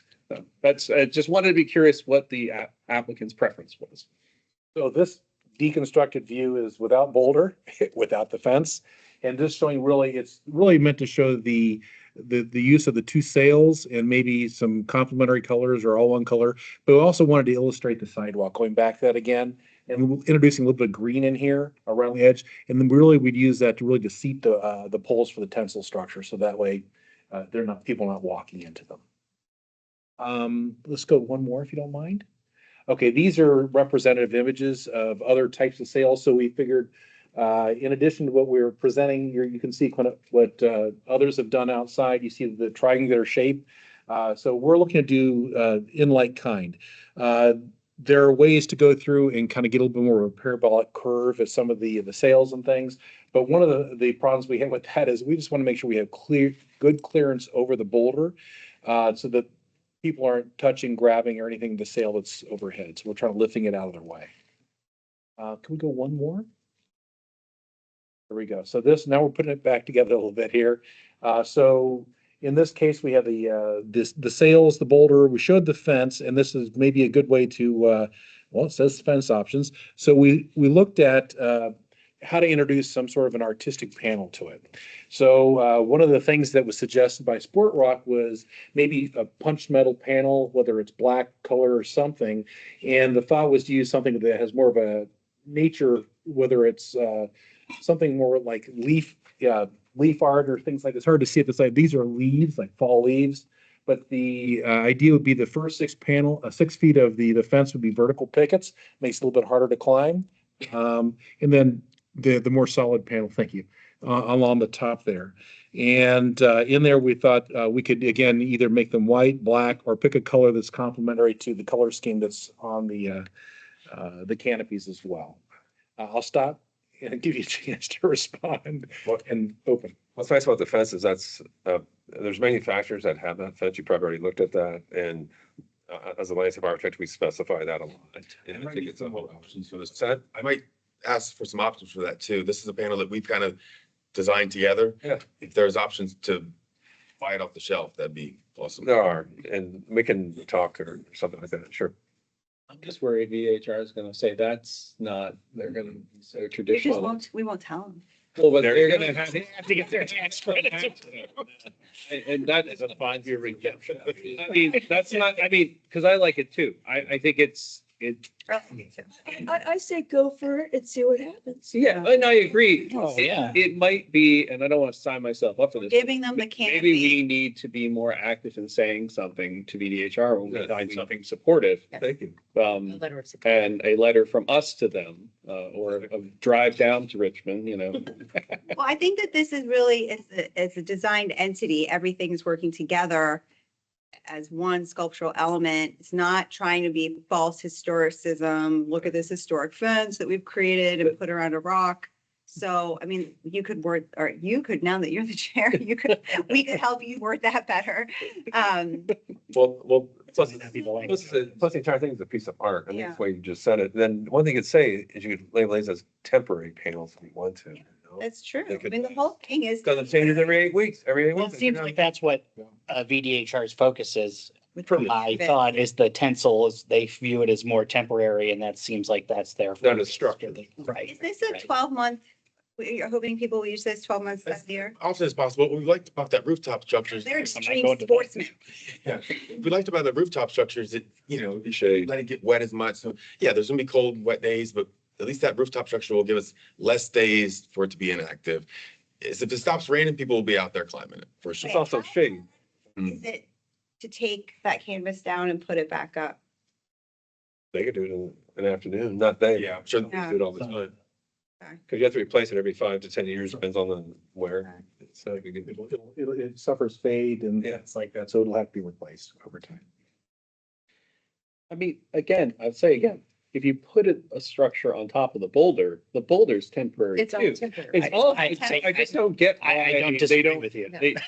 you put a, as you would call it, as they might say. What I was gonna say is too, is what you're doing is setting a precedent, because I know at the workhouse, they're looking for things like this to put shade, and they never really crossed that bridge yet. So what you do here is eye-opening to them, because it's brutal out there, because we can't put trees in the quad, so bingo, Right. this is, could help, I mean- could help out the whole properties. I totally agree with Ms. Hammock though about it. This Yeah. well conceptualized idea of what you would have there. This is a good concept for what could be there if you're gonna have to use the screened option and not, be able to do something on top of the boulder itself. I just frustrated with our Richmond counterpart. I think, can I point out that the building roof only covered a limited area, and this provides more shade for people, participants watching, Mhm. and Yeah. shelter for people watching as well. Fair point, fair point. Chris's wife just stand washing. Oh, watch me boulder? No, we've got a no hospital visits rule in our house, so. Oh, Nicholas, okay, fine, Nicholas, okay, 7-year-old. Sometimes it's hard for commercial entities like yourself that have an image and a brand and maybe less than 10 locations, not like a McDonald's, to work with an architect and work with us. And I just want to commend everyone, because I think you've done a really good job translating your brand, and you've done a really good job of honoring it, but appeasing us. I just think that I see a lot of brands butt heads with their architects and then not be able to come to the board. And I just feel like this has been a really good marriage. Like, you should teach like a TED talk on Wait a like, minute. Yeah, we're only on option 1, let's see option 2. I commend you for being flexible. And I just think I'm really impressed. We wanted to be successful. We really do. We know that it's gonna take everyone's input to do that. Mr. Dyke, did you have anything else you wanted to present? I think there's a few other slides at this. I'll move very quickly. I apologize. I didn't need to slow it down. So we can advance the next slide. This is more images, the same thing, just trying to get under it a little bit so you can just get an idea of it against the backdrop of the building. Can we advance one more slide? This is just starting to play color options on the canopy and then also on the fence itself, saying that these are things that we can modify. Okay, and that was like option 2. I think we just referred to that. You go ahead and advance the slide. Thank you. This again, just getting underneath it again, so you get an idea of the height and scale. We'll add the people, climbers. One more, if you don't mind. Okay, this just goes back to the overall master plan. So we're near the very end of it. I want to go back to your comment and kind of say, where do we go from here with regard to concrete and the structure, the tensile structure, and how close to the building it is? I believe, if I speak correctly for Sport Rock, is they would prefer to keep the paving all the way up to the building, ease of maintenance and things like that. At the same time, if we can do that and keep the tensile structure up tighter to the building, again, this provides more cover from building access to the climbing area. But again, we're here to talk about it. That's so. Did I state your position correctly? Yeah, I think, at the end of the day, we're flexible when it's raining, because tensile fabric roof structure, it is going to be inevitable that you're going to get water that's going to come underneath it. So this is a little less usable than the alternative that we primarily focused on in the last workshop. And so with that in mind, if the tensile fabric doesn't come all the way to the door from the inside of the space, and it probably doesn't hurt us, because people are going to use it less than they were with the other alternative anyway. So given where we are with VDHR's condition, I think holding that off the building is fine. Personally, I don't mind getting it closer to the building so that people on the tables and chairs have some shade, because not you put umbrella tops or something like that, then it clutters up the space. But I guess I'm addressing, in our last workshop, we showed that tensile fabric structure being Not fixed to attached the building. enough. And so we're definitely comfortable with holding that off the building. And I think Mr. Kalinsky had a comment. I mean, you have a figural piece right here. It's like an art piece out in the thing. And I think if we could kind of disconnect it somehow from the building. I don't think you necessarily have to get rid of the covering so much as create a hyphen. And part of that could be done both on the vertical, but also the horizontal. Is it possible to take where you run the fence all the way back to the building and then turn in and touch the projection of the building? Could you just run it off the projection of the sides till it hits the sidewalk and then? Come out, yeah. I'm sorry, till you hear them maybe offset it or something, or? Yes. Okay, I just want to. Offset it to create a hyphen. So you have that square rectangle area. I didn't hear. Then it steps in 3 or 4 feet on each side and then it runs back and hits the projected face of the building as I think it's a good idea. creating an awkward little niche on each side up between the fence and the building. And if you were able to take those 4 corners of that new space, and create a tensile fabric over that, and then maybe Canopy. a separate canopy or tensile fabric, maybe drop down a foot or 2 between the two. Yeah, I think it would pull this whole thing away from the building, and I think that will go a long way to honoring the resource that's there. And then you've got the ability to do something more, hopefully, temporary looking in VHDR's eyes, but also more playful and more artistic. I think that's a great idea. I do too. It actually, and just thinking about it in terms of furniture and people sitting there, it's probably more. Right. Yeah. So it's, so it's more down to scale, human. Yeah. So for the lighting, you have poles now, and in different resorts and so forth, they use the poles for lighting, but it's not like, ugly lighting, but it's very artistically done. So it lights your sculpture, but as well as the safety around it. And also, you gotta be careful of dark sky issues. You can't do up lights to shine through the canopy, but come back to the lighting scheme. If there's, we can chat, talk, whatever. And I know you know what poles I'm speaking about. Right, and I think that, but we do need, I'm embarrassed that we didn't include it already, so we need to. They're very inconspicuous, but they're not like little bullets. They just blend is the bottom line. And there's companies out there that can do your poles to support the canopy as well as the lights. And so less clutter, the better, I guess. And I just advanced through, and I think these are the last 2 slides, if you don't mind. One is just going back and showing the basement level again, and then we'll go one more. I think that's it. The end. Oh, yeah, that's, I just want to make sure I didn't miss anything. So that is the end. Thank you for your patience, and I appreciate your input. Now, Jen says, thank you. Question. Yeah, Miss One, go ahead.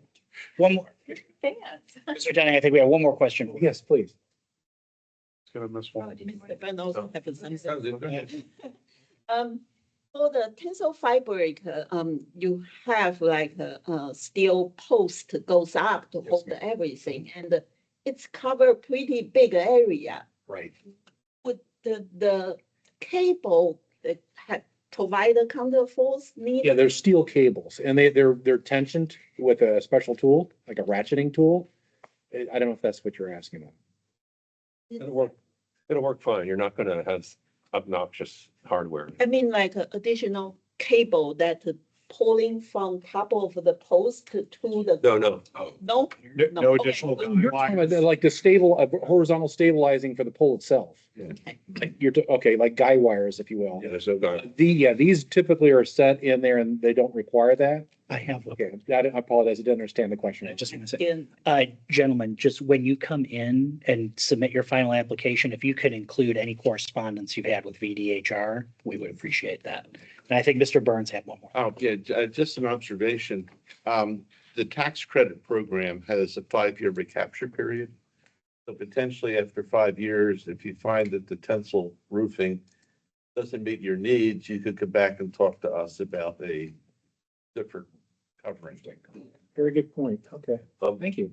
What I was gonna say is too, is make sure that when you come back in for approval, give us the size of those poles, because there's a lot of tensional strength on there. So those poles are not just 4 inches round, they could become 8 inches round. So just. A lot of times you'll see them 6-inch tubes. Yeah, exactly. Just. Footings are pretty special. Yes, enormous, because we deal with that all the time. And they've got Jack, I mean, Jack's been coming to us for so long. He knows so many of the things we're gonna want to see. So I have faith in that. It's me and Miss Murray who have been here for a lot of these approvals for here. This industry is fascinating. I'm so glad you all came in with this. Thank you again. Thank you for your input. We do appreciate it. Thank you, gentlemen. You have a good evening. Thank you. Thank you. All right, that brings us to our second workshop, which is ARB 25-LKA-01WS 11447 Washington Plaza West EV charger in the Lake Ann Village Center Historic Overlay District. The applicant is proposing the installation of a dual port electric vehicle charger in the parking lot of the Washington Plaza cluster. And Mr. Ken Adams represents the application for. To work Gonna together. have Julie start out. Absolutely. So, I'm Julie Gurney and I work here with the Office of Environmental and Energy Coordination. And one of the programs I manage is the Charge Up Fairfax program. And Ken Adams and George Broderick are here, and they are board members of the Washington Plaza cluster. So just, oh, sorry, former board member. But they've been with us since the spring of 2023. So just a quick background on Charge Up Fairfax. It's a program that's designed to support HOAs with the exploration and installation of community electric vehicle charging stations. It is supported by the Board of Supervisors. And we started this program in 2023 with a pilot program. And so it's part of the community-wide, the Fairfax County Community-Wide Energy and Action Climate Plan, CCAP.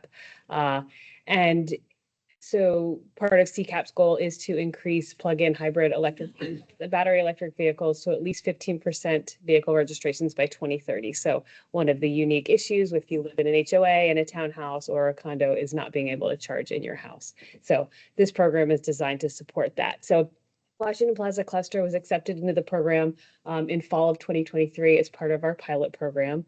And you can go to the next slide.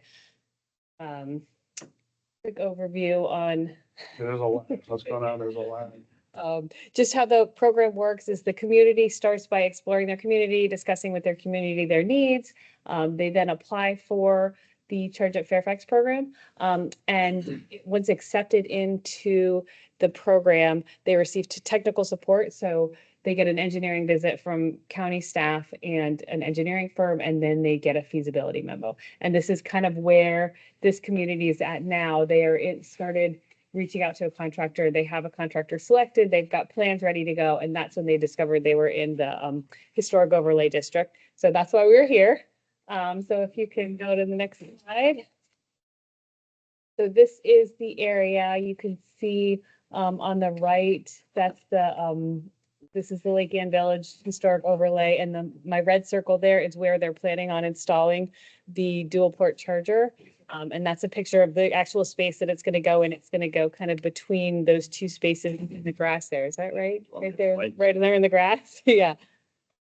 It'll be one pedestal with a dual point, and it'll go right here. So the cars would pull in. It's going to be solely for residents and their guests. That's part of Fairfax County zoning regulations. It can only be for residents and their guests. So next slide. This is just a representation. Power Pub is the company that they are working with. So it should look like that, something Pretty like much that. exactly. Yes, and then it'll have those yellow safety bollards so that it doesn't get run over, a small sign, and then the picture at the top is actually another community in Reston that has installed their chargers, so you can see what the striping would look like. They have two separate charging stations. Washington Plaza is just going to have that one in the middle there. That is everything for me. Do you guys want to add to that? Yeah, I'll just say a couple words. This is gonna be a lot less sexy than the previous, no rock climbing or anything like that. Okay, that's okay. There's many more people than me that have walked on the moon, so get that. As Julie mentioned, we were notified on December 1st of 23 that we were competition winner, titling us up to 10,000 county grant funds. And it's been a long process, and I won't lie to you, we have had some community opposition. It was not a unanimous thing. The primary issue that we've faced, like many communities, is just parking. We don't have a lot of available parking, and everybody said, well, you can't put it here, you can't put it there. the area on the, I guess, the west side of our lake where we did have a lot of opportunities, the land is not owned completely by us. It's us and an outfit called LARCO, the Condo Association. So Julie or Julie's predecessor told us, if you want to win the competition, you better have it on land that you own and don't try to go in with anybody else. So that's what we did. It's a 4.5 foot high station, dual port, as Julie mentioned, one on each side. It's pretty unobtrusive. And by the way, I wanted to point out the address on the agenda is actually my address, so it's not 11447. It's 1688 Chimney House Road. So that address got on there because that's me as the lead, I guess, put my address.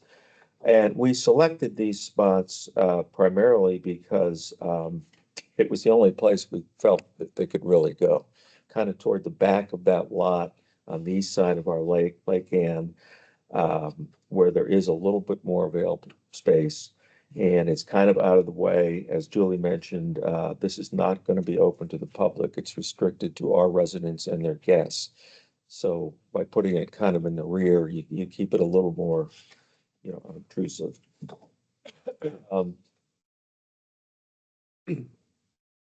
Our cluster board, despite kind of not overwhelming support by everybody, our cluster board did vote overwhelmingly in October. I think the vote was 4-1 to move forward with this. So we're solidly behind it. We see this as a way to, kind of meet the county's goals, the goal that Julie mentioned as part of the CCAP program. And what we're really trying to do is kind of modernize, but within the framework of the historic community. And I don't really have a whole lot else to say about it other than that. We're in the initial stages. We were not really aware that we had to come before the board. We were thinking, well, is this really a structure? But we understand because we're in the historic district, it is. So here we are. Right. And there's not a whole lot more to say about it. I think there's less issues than some of the previous discussions, but certainly open it up to any questions you guys have. All right, thank you, sir. Mr. Plumpy, Sure. and then Ms. Hammack. Sure. Do you feel this is going to serve the demand that you have when you come back from more and more stations? Number one. Number two, are there a lot of electric cars there now? And the people who have now that just go to the grocery store and charge up at the parking lot and come home? Yeah, those are good questions. We started out with, George, maybe 4 or 5 electric vehicles. We're up to 7 or 8 now. And it's kind of a situation, we see it as, if you build it, they will come. And by way of example, we just had one of my new neighbors move in and she said, I hear you're getting a charging station. When? How soon? So there's quite a bit of demand for this. And there are people who don't own an electric vehicle right now that, given a station, they're seriously thinking about it. So to answer your question, we probably envision that another station will be required sometime in the future. And the issue is finding a place to put it. Gotcha. That's a good point. I mean, as Electrify America, this is where we're going, I think, as a country. And it's only going to get more, in my opinion. So we probably will at some point require another station. And if I could just interject, the slide that we showed a finished from forget which cluster. Harper Square. Harper's, yeah. Yeah. They have the 2 single. They only have 2 EVs in their, in their neighborhood, but they saw the need to add this, and I think we're up to 9 now. And then Mr. Burns. I think you've been really thoughtful about the location and I'm comfortable with approving this when you file. But this comment is for Julie. If you could have staff of Charge Up Fairfax reach out to our staff earlier on in the process, especially if this is pilot, so it's all very beta, but like as things move forward, because just so that the residents can schedule in coming to us and there's no surprises and whatnot. We were, so I wasn't part of this program when this program came up, and actually no one knew they were in the historic district. So it was interesting that in going, like they even had approval from Reston Association. It wasn't until that point that Oh, look at this, you're, No, I don't know. I don't want it to be the responsibility. I mean, it'd be great if the HOA was aware that they were in historic district, but I think it'd be really very quick email to find out. I don't want to put your workload, and maybe it'll take you a few days to get back to the email, but an easy email. yeah, I definitely, we have just, like, it's now something new we know we need to look for when we're looking at it. So I yeah, think thank we you. made the same suggestion to Julie. I think she agrees, like kind of upfront. We kind of were aware that we might be in a historic district. I don't think we were aware that this would be something you'll want to look at. So there's kind of two separate issues there. Sure. And I think Julie, correct me if I'm wrong, I think we may be the only competition winner in it. Yes, yeah. So we're kind of the first, Well, where the others didn't have to go through this because they're not in a historic district. So. Mr. Burns, did you have a comment? I was curious, your title is mitigation specialist. Yes. Which means that in my world, that means you're the person who's trying to avoid mitigation, Oh, basically. But that brings up the larger issue. Like, for instance, cell phone towers, right? The Commonwealth of Virginia weighed in on that, and we got very little ability to control or manage placement, size, and historic overlay district. So is there any analogous Commonwealth legislation that impacts the placement and distribution of these things? so that is a good question. Virginia is what's called a right to charge state. The wording on that bill Right to arm. somewhat ambiguous. Okay. Somewhat ambiguous. So if you read it, it's more about HOAs. So HOAs can't tell people they can't charge their cars. They can't tell people you can't put a charging station in here. There can be rules around it and there can be regulations around it, but an HOA can't tell a person you can't charge here. So that's something you could look into. I haven't seen anything in there other than HOAs, and but Okay. right to charge, which might change over the years, because I know there are people, I've talked to people in other HOAs who are trying to figure out exactly how that wording works. So it might change over the years. Yeah. And then the other thing that's occurred to me is that you mentioned this is the first HOA in your countywide program. That Overlay district. In his. It's first HOA in an HOD. That's participating in this. And then I immediately start thinking, okay, is this a prototypical design? Are we at the cusp of saying this built anywhere in an HOD will be acceptable? Problem is they're so company specific. Well, I know, but that's just, we have no guide. We have just finished our, Just did solar panels. Now we have to do charging. well, yes. Cell towers. Yeah, yes. Because this is new technology that's coming down the pike. And that we're going to have rapid growth in the demand for these things. And is this something that we need to be concerned about as an ARB and in our own guidelines as to how to manage these things? I think unfortunately, the money we spent on our guidelines is all spent. Well, I understand it's all spent, but this is something that we need to keep in the back of our heads is, what is the precedent we're setting by saying this one is okay? It looks okay. It's kind of tucked away. It's not, I kind of wish your photograph just didn't show the paving, that showed the context. The view shed maybe. Yeah, the things sticking up, what's behind that? And is it going to be trees behind it? We don't know the context. One thing I wanted to mention to your point, Reston Association, which governs us, does have criteria on these things, and they're pretty strict. You've probably heard horror stories of people complaining about them. So we did have to go through RA, Design Review Board, and I forgot to mention, they did approve our project on December 17th. So I don't know how that relates to your stuff, but they do have criteria for what they want to see, and this met their criteria. Now, that doesn't mean it would necessarily meet anybody else's. Yeah, I'm just want to suggest that we need to be careful about getting the camel's nose in the tent. Pretty soon we'll have the whole camel in the tent. kind of a thing. And so that's an answer to my concern. And then I have a very practical question for you. People get an EV and they come home from work, you know, and they plug it in and they go in and they don't think about it. So they come home, they plug into your new thing there, and do they leave their car there overnight? And somebody's like, God damn it.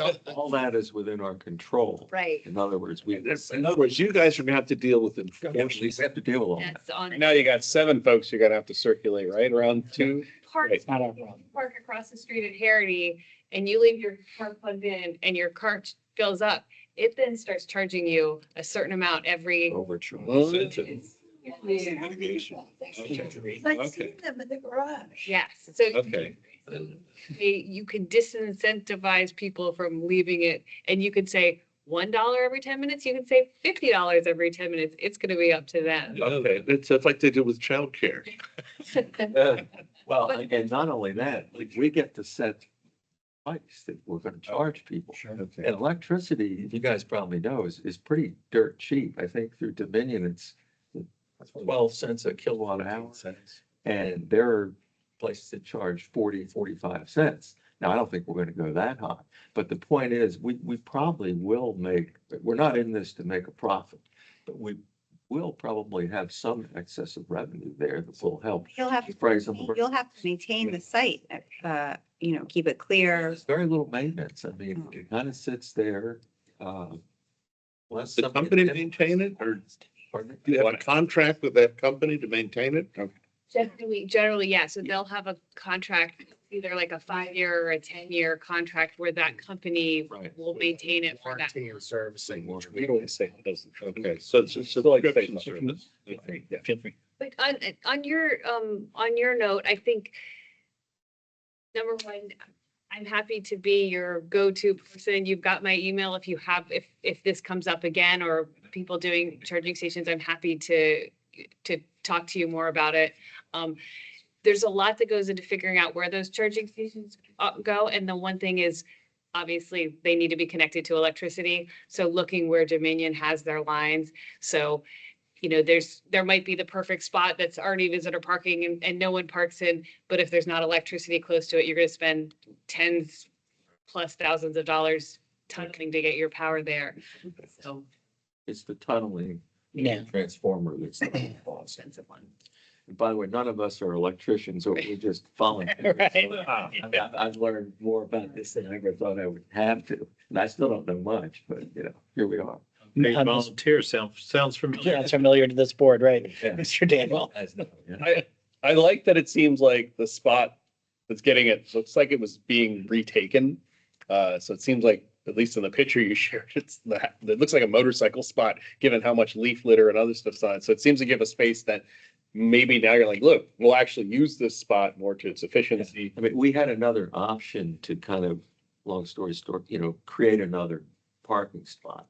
And then we got looking at, you know, our guru who looks at boundaries and property lines. So actually, we don't quite own that 2 feet of property. So that option kind of went away. And that is a challenge. Because the whole thing was to take as little parking spaces as possible. We're hoping to just take one. We kind of realized that wasn't going to work. And I get, being someone from Reston, you've got the layers upon layers of oversight that go into this. I think for Denise, this is less for y'all. I think I would like for Heritage, and we actually have the capacity to do it. So look at other programs like these. We just got in a bit of a tussle with Fairfax County Public Schools for them kind of reacting shockingly at the fact that they have to start they should talk to us. And I think the more we can, you know, kind of have a way to liaison with programs like this in the future, in a way of like coming here is more of it's a beneficial conversation. We want to, because I think for historic buildings to continue to thrive, they need to kind of have that harmony with these new resources. We just were talking about solar over here. Solar is a much, I think, more challenging one because it's going to typically go right on the roof of a building. Whereas these, we're dealing more with signage, localities. You can, as Mr. Burns says, if we give some input and guidance on it, I think we can do it well.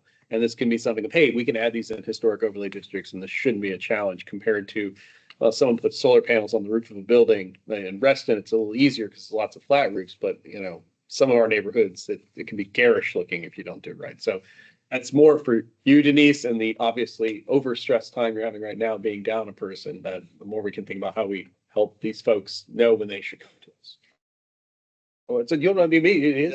Yeah, He Mr. Burns. wasn't looking up. He were looking up. One other thing occurred to me. Is there any requirement for these spaces to be handicap vehicle accessible? Not yet. Okay, so right now, this is a non-ADA compliant program. Correct. So, Money, that's okay. well, yeah, so right now, not in these HOAs. The ones that Fairfax County puts in their locations do need to be, but this is a privately owned. There is potentially some changes in the works that could change that, some legislation in the works. But as of right now, they're not. We ask the HOAs if they want to make them handicap accessible and or some you could use your ADA accessible spots, but then, you know, there's the problem of potentially giving them up. Spaces change to make them They have to be Wide, yeah. Yeah, so someone with a chair could come out and access. The ramp comes down and they Yeah. can. That's another 4 or 5 feet wide. Be able to, if they're ADA accessible, they've got to be able to get out and actually use the charging stations, which a lot of times the charging stations are actually high. Charging stations in public spaces need to be ADA Yes. accessible. I don't want to give you wrong information. I think it's a Fairfax I'm not County. sure about that. Yeah. We Or not. have an ADA accessible one that is being, that right now, somebody has come out and said, this is ADA accessible. I can't use it in my wheelchair. So, so I don't know. Problem for another day, but I'm just really I surprised. mean, Yeah. go to a shopping center and Yeah. help the user. Right. Right. That's. Not my area. Just curious, we Yeah. like rock climbing and bouldering. We're just Right. curious board. Make this a little more. As a, you know, we know that there's a push for electric cars, and that just seems like an oversight, but I'm not a policymaker, so. I could see other parts of, I mean, Lake Ann proper with the visiting the actual shops and things, having charging. I mean, that's a question for them to have, and Larka to have to contend with in the future if they ever try to pursue that. Because, yeah, I mean, you go to the farmer's market there, the amount of electric vehicles you're seeing now, it's rising in rest. You talk about making the spaces even wider, Yeah. then you get into. Oh, yeah. Oh, sure. Where to go. Living in it, Lucky we. living in a resting cluster, I know if I come back tonight and my spot that I shoveled is gone, oh, It's annoying. it's gonna be an interesting night. Well, I think we've given you a lot of feedback. The one thing that I would say when you come back for submission, just some points that were made, is that picture you have up there is to give us a viewpoint of what it looks like. That should be part of your submission package and something that will be helpful. As far back as you can get to show it. Yeah. You may have sent me one. I think it had this one. Other than that, Thank you for coming. thank you very much. Thank you. Thank you for waiting till the end. We appreciate it. All right, we have no presentations on the agenda. That moves us into board and staff items. The first item is review and action on approval of the previous month's minutes. Did anyone have any changes to the minutes from last month upon review? Do you have a change? No, I have a motion. I'm only gonna recognize Miss Mangum because she raised her hand first. So Miss Mangum, if you have a motion. I move I told that my the business- Airbnb apartments, the December 12th, 2024 meeting minutes and pay the clerk Brian Johnson. All right, there's a motion. Is there a second? Second by Mr. Daniel. All those in favor? Aye. All those opposed? Any abstentions? The motion carries. Denise, do we have a treasurer's report? Did, and it was a big night file. It Yes. Came in a little late, but you had a beginning balance of $26,772.98. There was the payment to the clerk for an ending balance of $26,160.91. You're rich. Thank you, Denise. We have nothing administrative, discussion update reports, Denise, on the Dunn Loring School rezoning project. Yes, so we have received draft from the Fairfax County Public Schools in response to the comments to the ARB said in the room, and then also and this is what I have just in summary. So FCPS have expanded their commitment for the interpretive installation to incorporate more original architectural details to include salvaging the existing pediment and entryway along with the WPA plaque. And that will be the installation on the inside of the school. Also included ethnographic research of local community members and descendants of those historically connected to the site in the interpretive exhibit. And they have added the ARB as a review agency. Darn Snoopy. Did you provide the verbiage to this board? Laura provided to the History Commission last night. I did not, it's draft, and it Okay, has not, she it has not been included accepted. in her report. I'm sorry. Laura Caviculus included language in her report last night. Okay.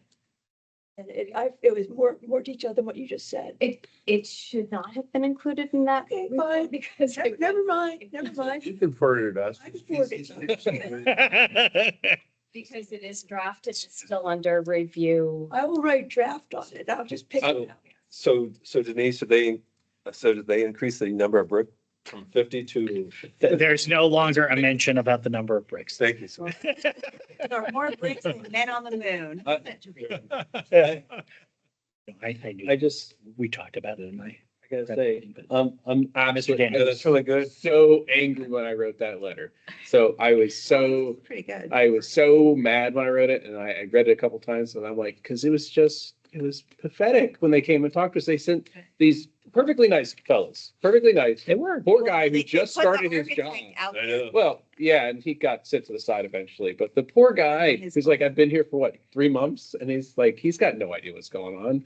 I'm glad they're doing something unique because otherwise it was gonna be, I'm floored that they're doing it. I'm surprised that I was waiting for you to just do this kind of punch on the ground. They said pound sand, Mr. Daniel. That was a nice letter. So they'll need to come back to show us what they're doing in So that's what the other thing I asked is that we need to be involved in the development process of it. Um, Is that along with the History Commission? So they won't be coming back to, but they will be submitting the interpretive display for your review. So you will get you'll get an opportunity, but they won't be Physically adhering. physically coming to. Gotcha. Okay, cool. Maybe we can make them do it. So we're having. They can come do another presentation. I'll be, happened to be out that way, drove by the next morning, looked at it and said, that's a shame. We're not going to see this again. Yeah. Pleasant surprise to hear that they're actually going to follow through on something. Yeah. Went by it this week. What really worries me about this whole process is that everybody that the History Commission's talked to for the last several years has only been with the county for like 3 months. And so I worry that this is all going to get forgotten in 6 months because they'll have all new people again. Yeah, I guess the good thing is they've added the ARV as a review agency. So hopefully, even if someone else new comes along, they know that we're a review agency and they should at least seek our input is obviously the aspiration. Yes, but we did, I'm just happy that they finally came to you. Yes. Denise, when they say add us as a review agency, is that for all future projects or just until the end of this one? This is just the proffers for this particular project. So we still have some watching to keep. Yes. Okay. So Mr. Daniel. when Jason and I met with them at the initial like shock of realizing we were going to be the fly in the ointment kind of situation, there was a realization that they needed to really change how they were doing things. Now, Jason and I we did good cop, bad cop. We did. But I think we kind of set the tone for them that if they needed to look at the schools right now, they need to immediately start looking at their inventory already. Yeah. And realizing, and I think this experience has taught them because they also saw at the planning commission members also thought when we weighed in, suddenly they were which is dissatisfying the fact that they ignored the history commission because it's really, and I don't know what that says, Elise, because it really bothered me that you all had been saying things much longer. Well, I don't want to read into it, but it's frustrating to hear that they were Accustomed to this, and it's supposed to happen over the years, and somehow I think the fact that you all have a regulatory role may carry more weight with the planning commission. But I think there's definitely a chance we'll get a little more engagement, but you're right, John, we have to keep watching them. Just think, price of success is eternal vigilance.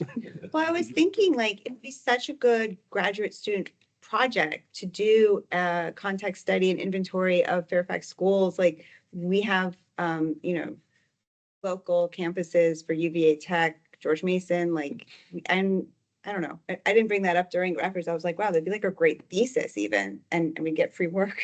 The History Commission softened them. Yeah. You guys came in and we.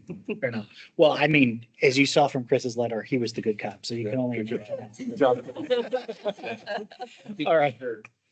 Chair emeritus. Denise, do we have any correspondence or announcements? Yeah. Okay. New hiring? No, but the ad closes tomorrow. Okay. And, yeah, so we're on the same trajectory as the last time we hired for this position. And we got Daniel in August. Oh. Have you had applicants? So, You have had applicants, right? yes, we have had applicants. That's good. Yes. Okay, excellent. Do you think it might take until August to get him? I'm just kind of setting the expectations. Expectations. That's what I'm trying to do. Yes, yeah, I'm sure Denise would love it to be quicker. I would love it. All right, we have no old business. Does anyone have any new business? Mr. Daniel? I shared it with Jason and Denise. Hopefully they'll share, or Denise will share it out. I don't think you did yet, Denise. Fairfax TV finally pushed out the Exceptional Design Awards segment they did, which is really great.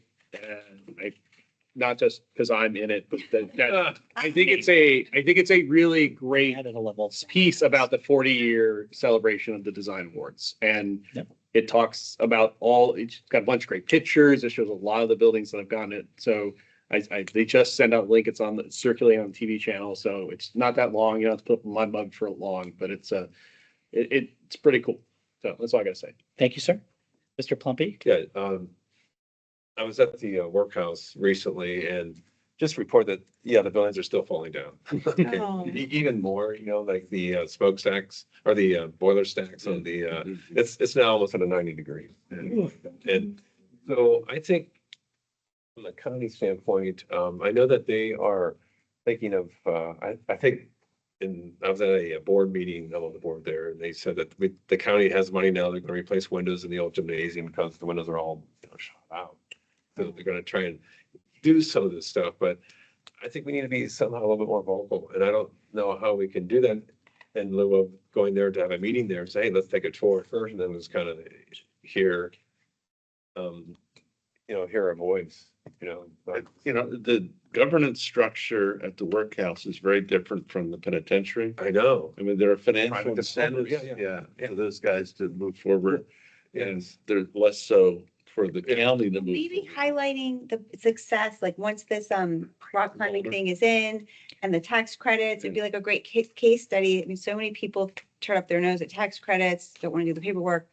I don't know. Well, the key is that the workhouse is a county funded venture as well as private funding. So it's, without the county funding, the workhouse would not. I think, Joe, if you want to write a letter for the chair to sign, I mean, it's, Well, and what I was going to suggest is I'm happy to speak to Denise, and I think we can reach out to Jack or whoever and see about setting up a tour and a meeting there. I'm happy to. In the spring. This isn't Jack, this is. We'll do it. No, it's not Jack Perkins. This isn't Jack. Oh, no, I'm sorry. Yeah. It's the county. Yeah, I understand. I understand. I know it's a recorded session, but it's the county that is responsible for the workhouse. The workhouse is just a tenant of that. It might be great for some of the new folks on the board though to see the penitentiary too. Yeah. Because for some of you all, you didn't get to be part of looks any of the review process that we did. Yeah, it's come a long Mr. way. Burns, did you have something? Yeah, this is actually old business, but you went through it so fast. I'm sorry. Couldn't raise the hand fast enough. The Pohick Church finished their ramps a few days before Christmas. So I happened to be there. Did you try one? Yeah, I did. I walked with that ramp. That's nice. But anyway, they were up and done in time for Christmas, and I took a few pictures as they were setting the railings in. And then I stopped by It's about 10 years. as they were Oh, setting the I'm railings. sensing that. The Yeah. I stopped by the same But day. they did a good job. Yeah, the 19th or 20th. Yeah, Yeah. yeah, that's And their architect was on site overseeing it, which was where- Which is, no, it's just the guys setting it. All they had left to do was pour the grout in the holes. That's all it was. I was probably beat you there by the morning or half a day. I mean, This was early afternoon. They're they're on lunch break. That would be a good preservation award. Yeah, they started out as with a combo with a brick version of their old temporary handicap ramp. And their temporary, Remember, they're wrapped around. It's like- that temporary ramp is still there. They haven't removed it yet. Well, they can't until this one's Until this completely is- all, Consecrated or? I don't know what you have to do. I know, and I agree Final inspection. about the design award thing. I don't know if this is like, we need to look at some of these applications and like send them like an email. Hey, did you know there's a design award you could apply to? Because it was sad how few projects came into the design awards that were, and I know there were ones that we did. Do we that require, we reviewed. sign off? Like, do we need to close out a permit? Like when I worked for the other cities, not so much DC, but like, the applicant needed to send me a clear color photographs of the completed work, and then I'd close out the permit, and that way I could see if it was done in compliance. And that was a really good way to catch potential, award nominations, because like, oh, this looks great. It also caught a lot of violations. Yeah. But no, we don't. Compliance is an issue that the Architectural Review Board has asked staff to look into. And we are looking into it. Yeah. But we do not have any, at the moment, any way of, we have a conformance check for the building permit plan set. But we don't have as-built, we don't require as-built drawings. We don't require any kind of completed photographs. At the moment, that is not happening. The way it worked, it was a hierarchy. So like any new construction, so like a house would definitely need photographs. And then I think we were signatory on certificate of occupancies was another thing that triggered. Yeah, love to have, But you need more staff and yeah. I was being more just, if we could send an email to some of these applicants, hey, applications are open. Right, yeah. Design awards. What if we put it on our website? I mean, I think let's people go build our building and get our application, they're done talking to us. Well, I think architects like this gentleman, it's great publicity to say, I won an award. Yeah. And the woman that works with Holland Hill, she could be like, oh, I won. Kelly. Like, this is like free advertisement for these firms and developers and stuff. It is incentivized. In fact, we could even get people to sponsor some type of award ceremony. Well, I mean, if it's the existing exceptional design awards, I mean, historic is a category already. And they do a ceremony, you get a plaque, there's a whole Okay, thing. but So not a lot of people. not a lot of, that's the problem. There's just not a lot of projects that play. These days. Same person, Yep. the same program manager that it's always been. Well, not always been, but Does Fairfax have like, I'm blanking on her name. I'm blanking on her name. Yeah. preservation? She's been around for a long. Marcia. Yeah. You're thinking of Marcia. Oh, yeah, Marcia. No, like, okay. These are things you should pass on to her. And I have been, Okay. Capitol Hill. it's become my new project now. I think you have fun. You were right. I told Jason that too. I actually had a lot of fun with it. Yeah. You just have to be able to run a meeting. I am fine. I can run a meet, I think. I don't know. You guys give me feedback. We're not gonna let you in this meeting. Lily. Come on, Right. come. Right. Any other new business? Or are we good? Well, In the meeting. this is, Yes, ma'am.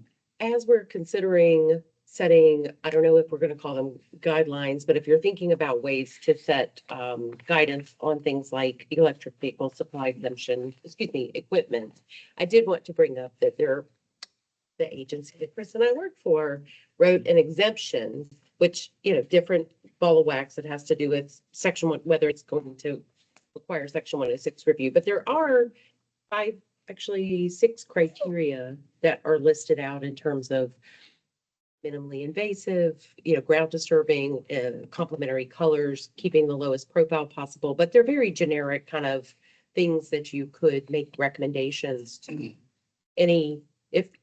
neighborhoods that are considering putting these in HODs. And maybe this is not going to end up being that big of an issue, but for all of the Reston Area Association, I thought maybe something like this could be helpful. It could be, and it could also defer these things so that they can become consent items. Yep. As opposed to full action. Right. I wonder, like, when you were saying, oh, you're gonna need more, could an HOA apply for like 5 and then stage that the permit's good for 5 years or whatever, and then they just install one and it's like as needed, something like, because we review 5, we think 5's good, but they just want one for now, but we've like green lighted 5 in the future, if that makes sense. How long do the permits last? Well, yeah, so right now, your approval only lasts 2 years. Oh. But you can, Instead of building. you can reapprove it for another year. So you have that option as well. But we do have a sign permit plan, and we were thinking a comprehensive sign permit plan for the Liberty at Lorton. So you do have a mechanism for approving, a larger plan, and as long as it conforms with the plan, Like a master plan. we can administratively approve it. So there are mechanisms, there is precedent. We would just have to research it. And that would be consultation with the county attorney, because we are. I gotta ask these, what triggered it coming? It's. How did they find? It's legitimately. Gonna have to review it.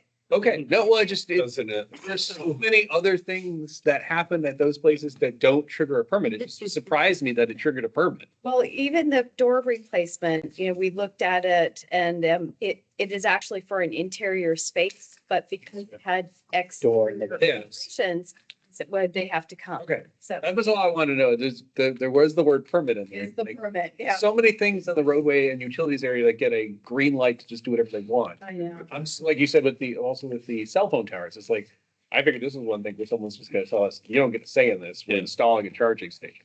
But if, Well- so this is like thinking years and years out, but like if we approve one charging station and then within 2 years we see them come back, maybe this master plan concept is good, where they only come to us once, they present some.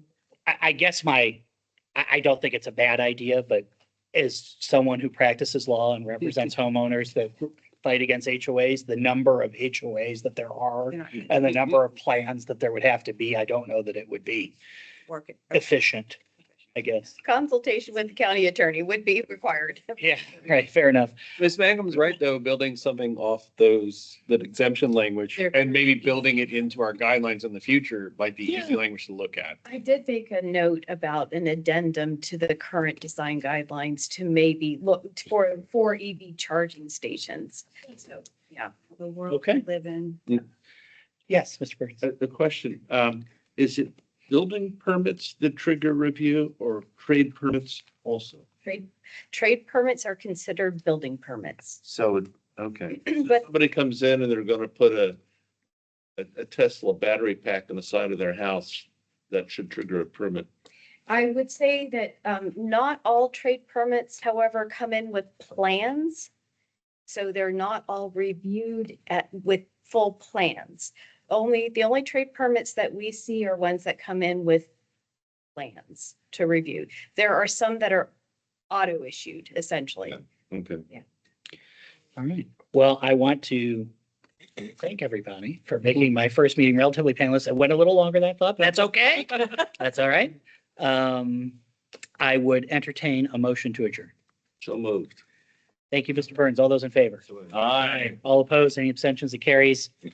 See you next month. And you had the denial in your first meeting.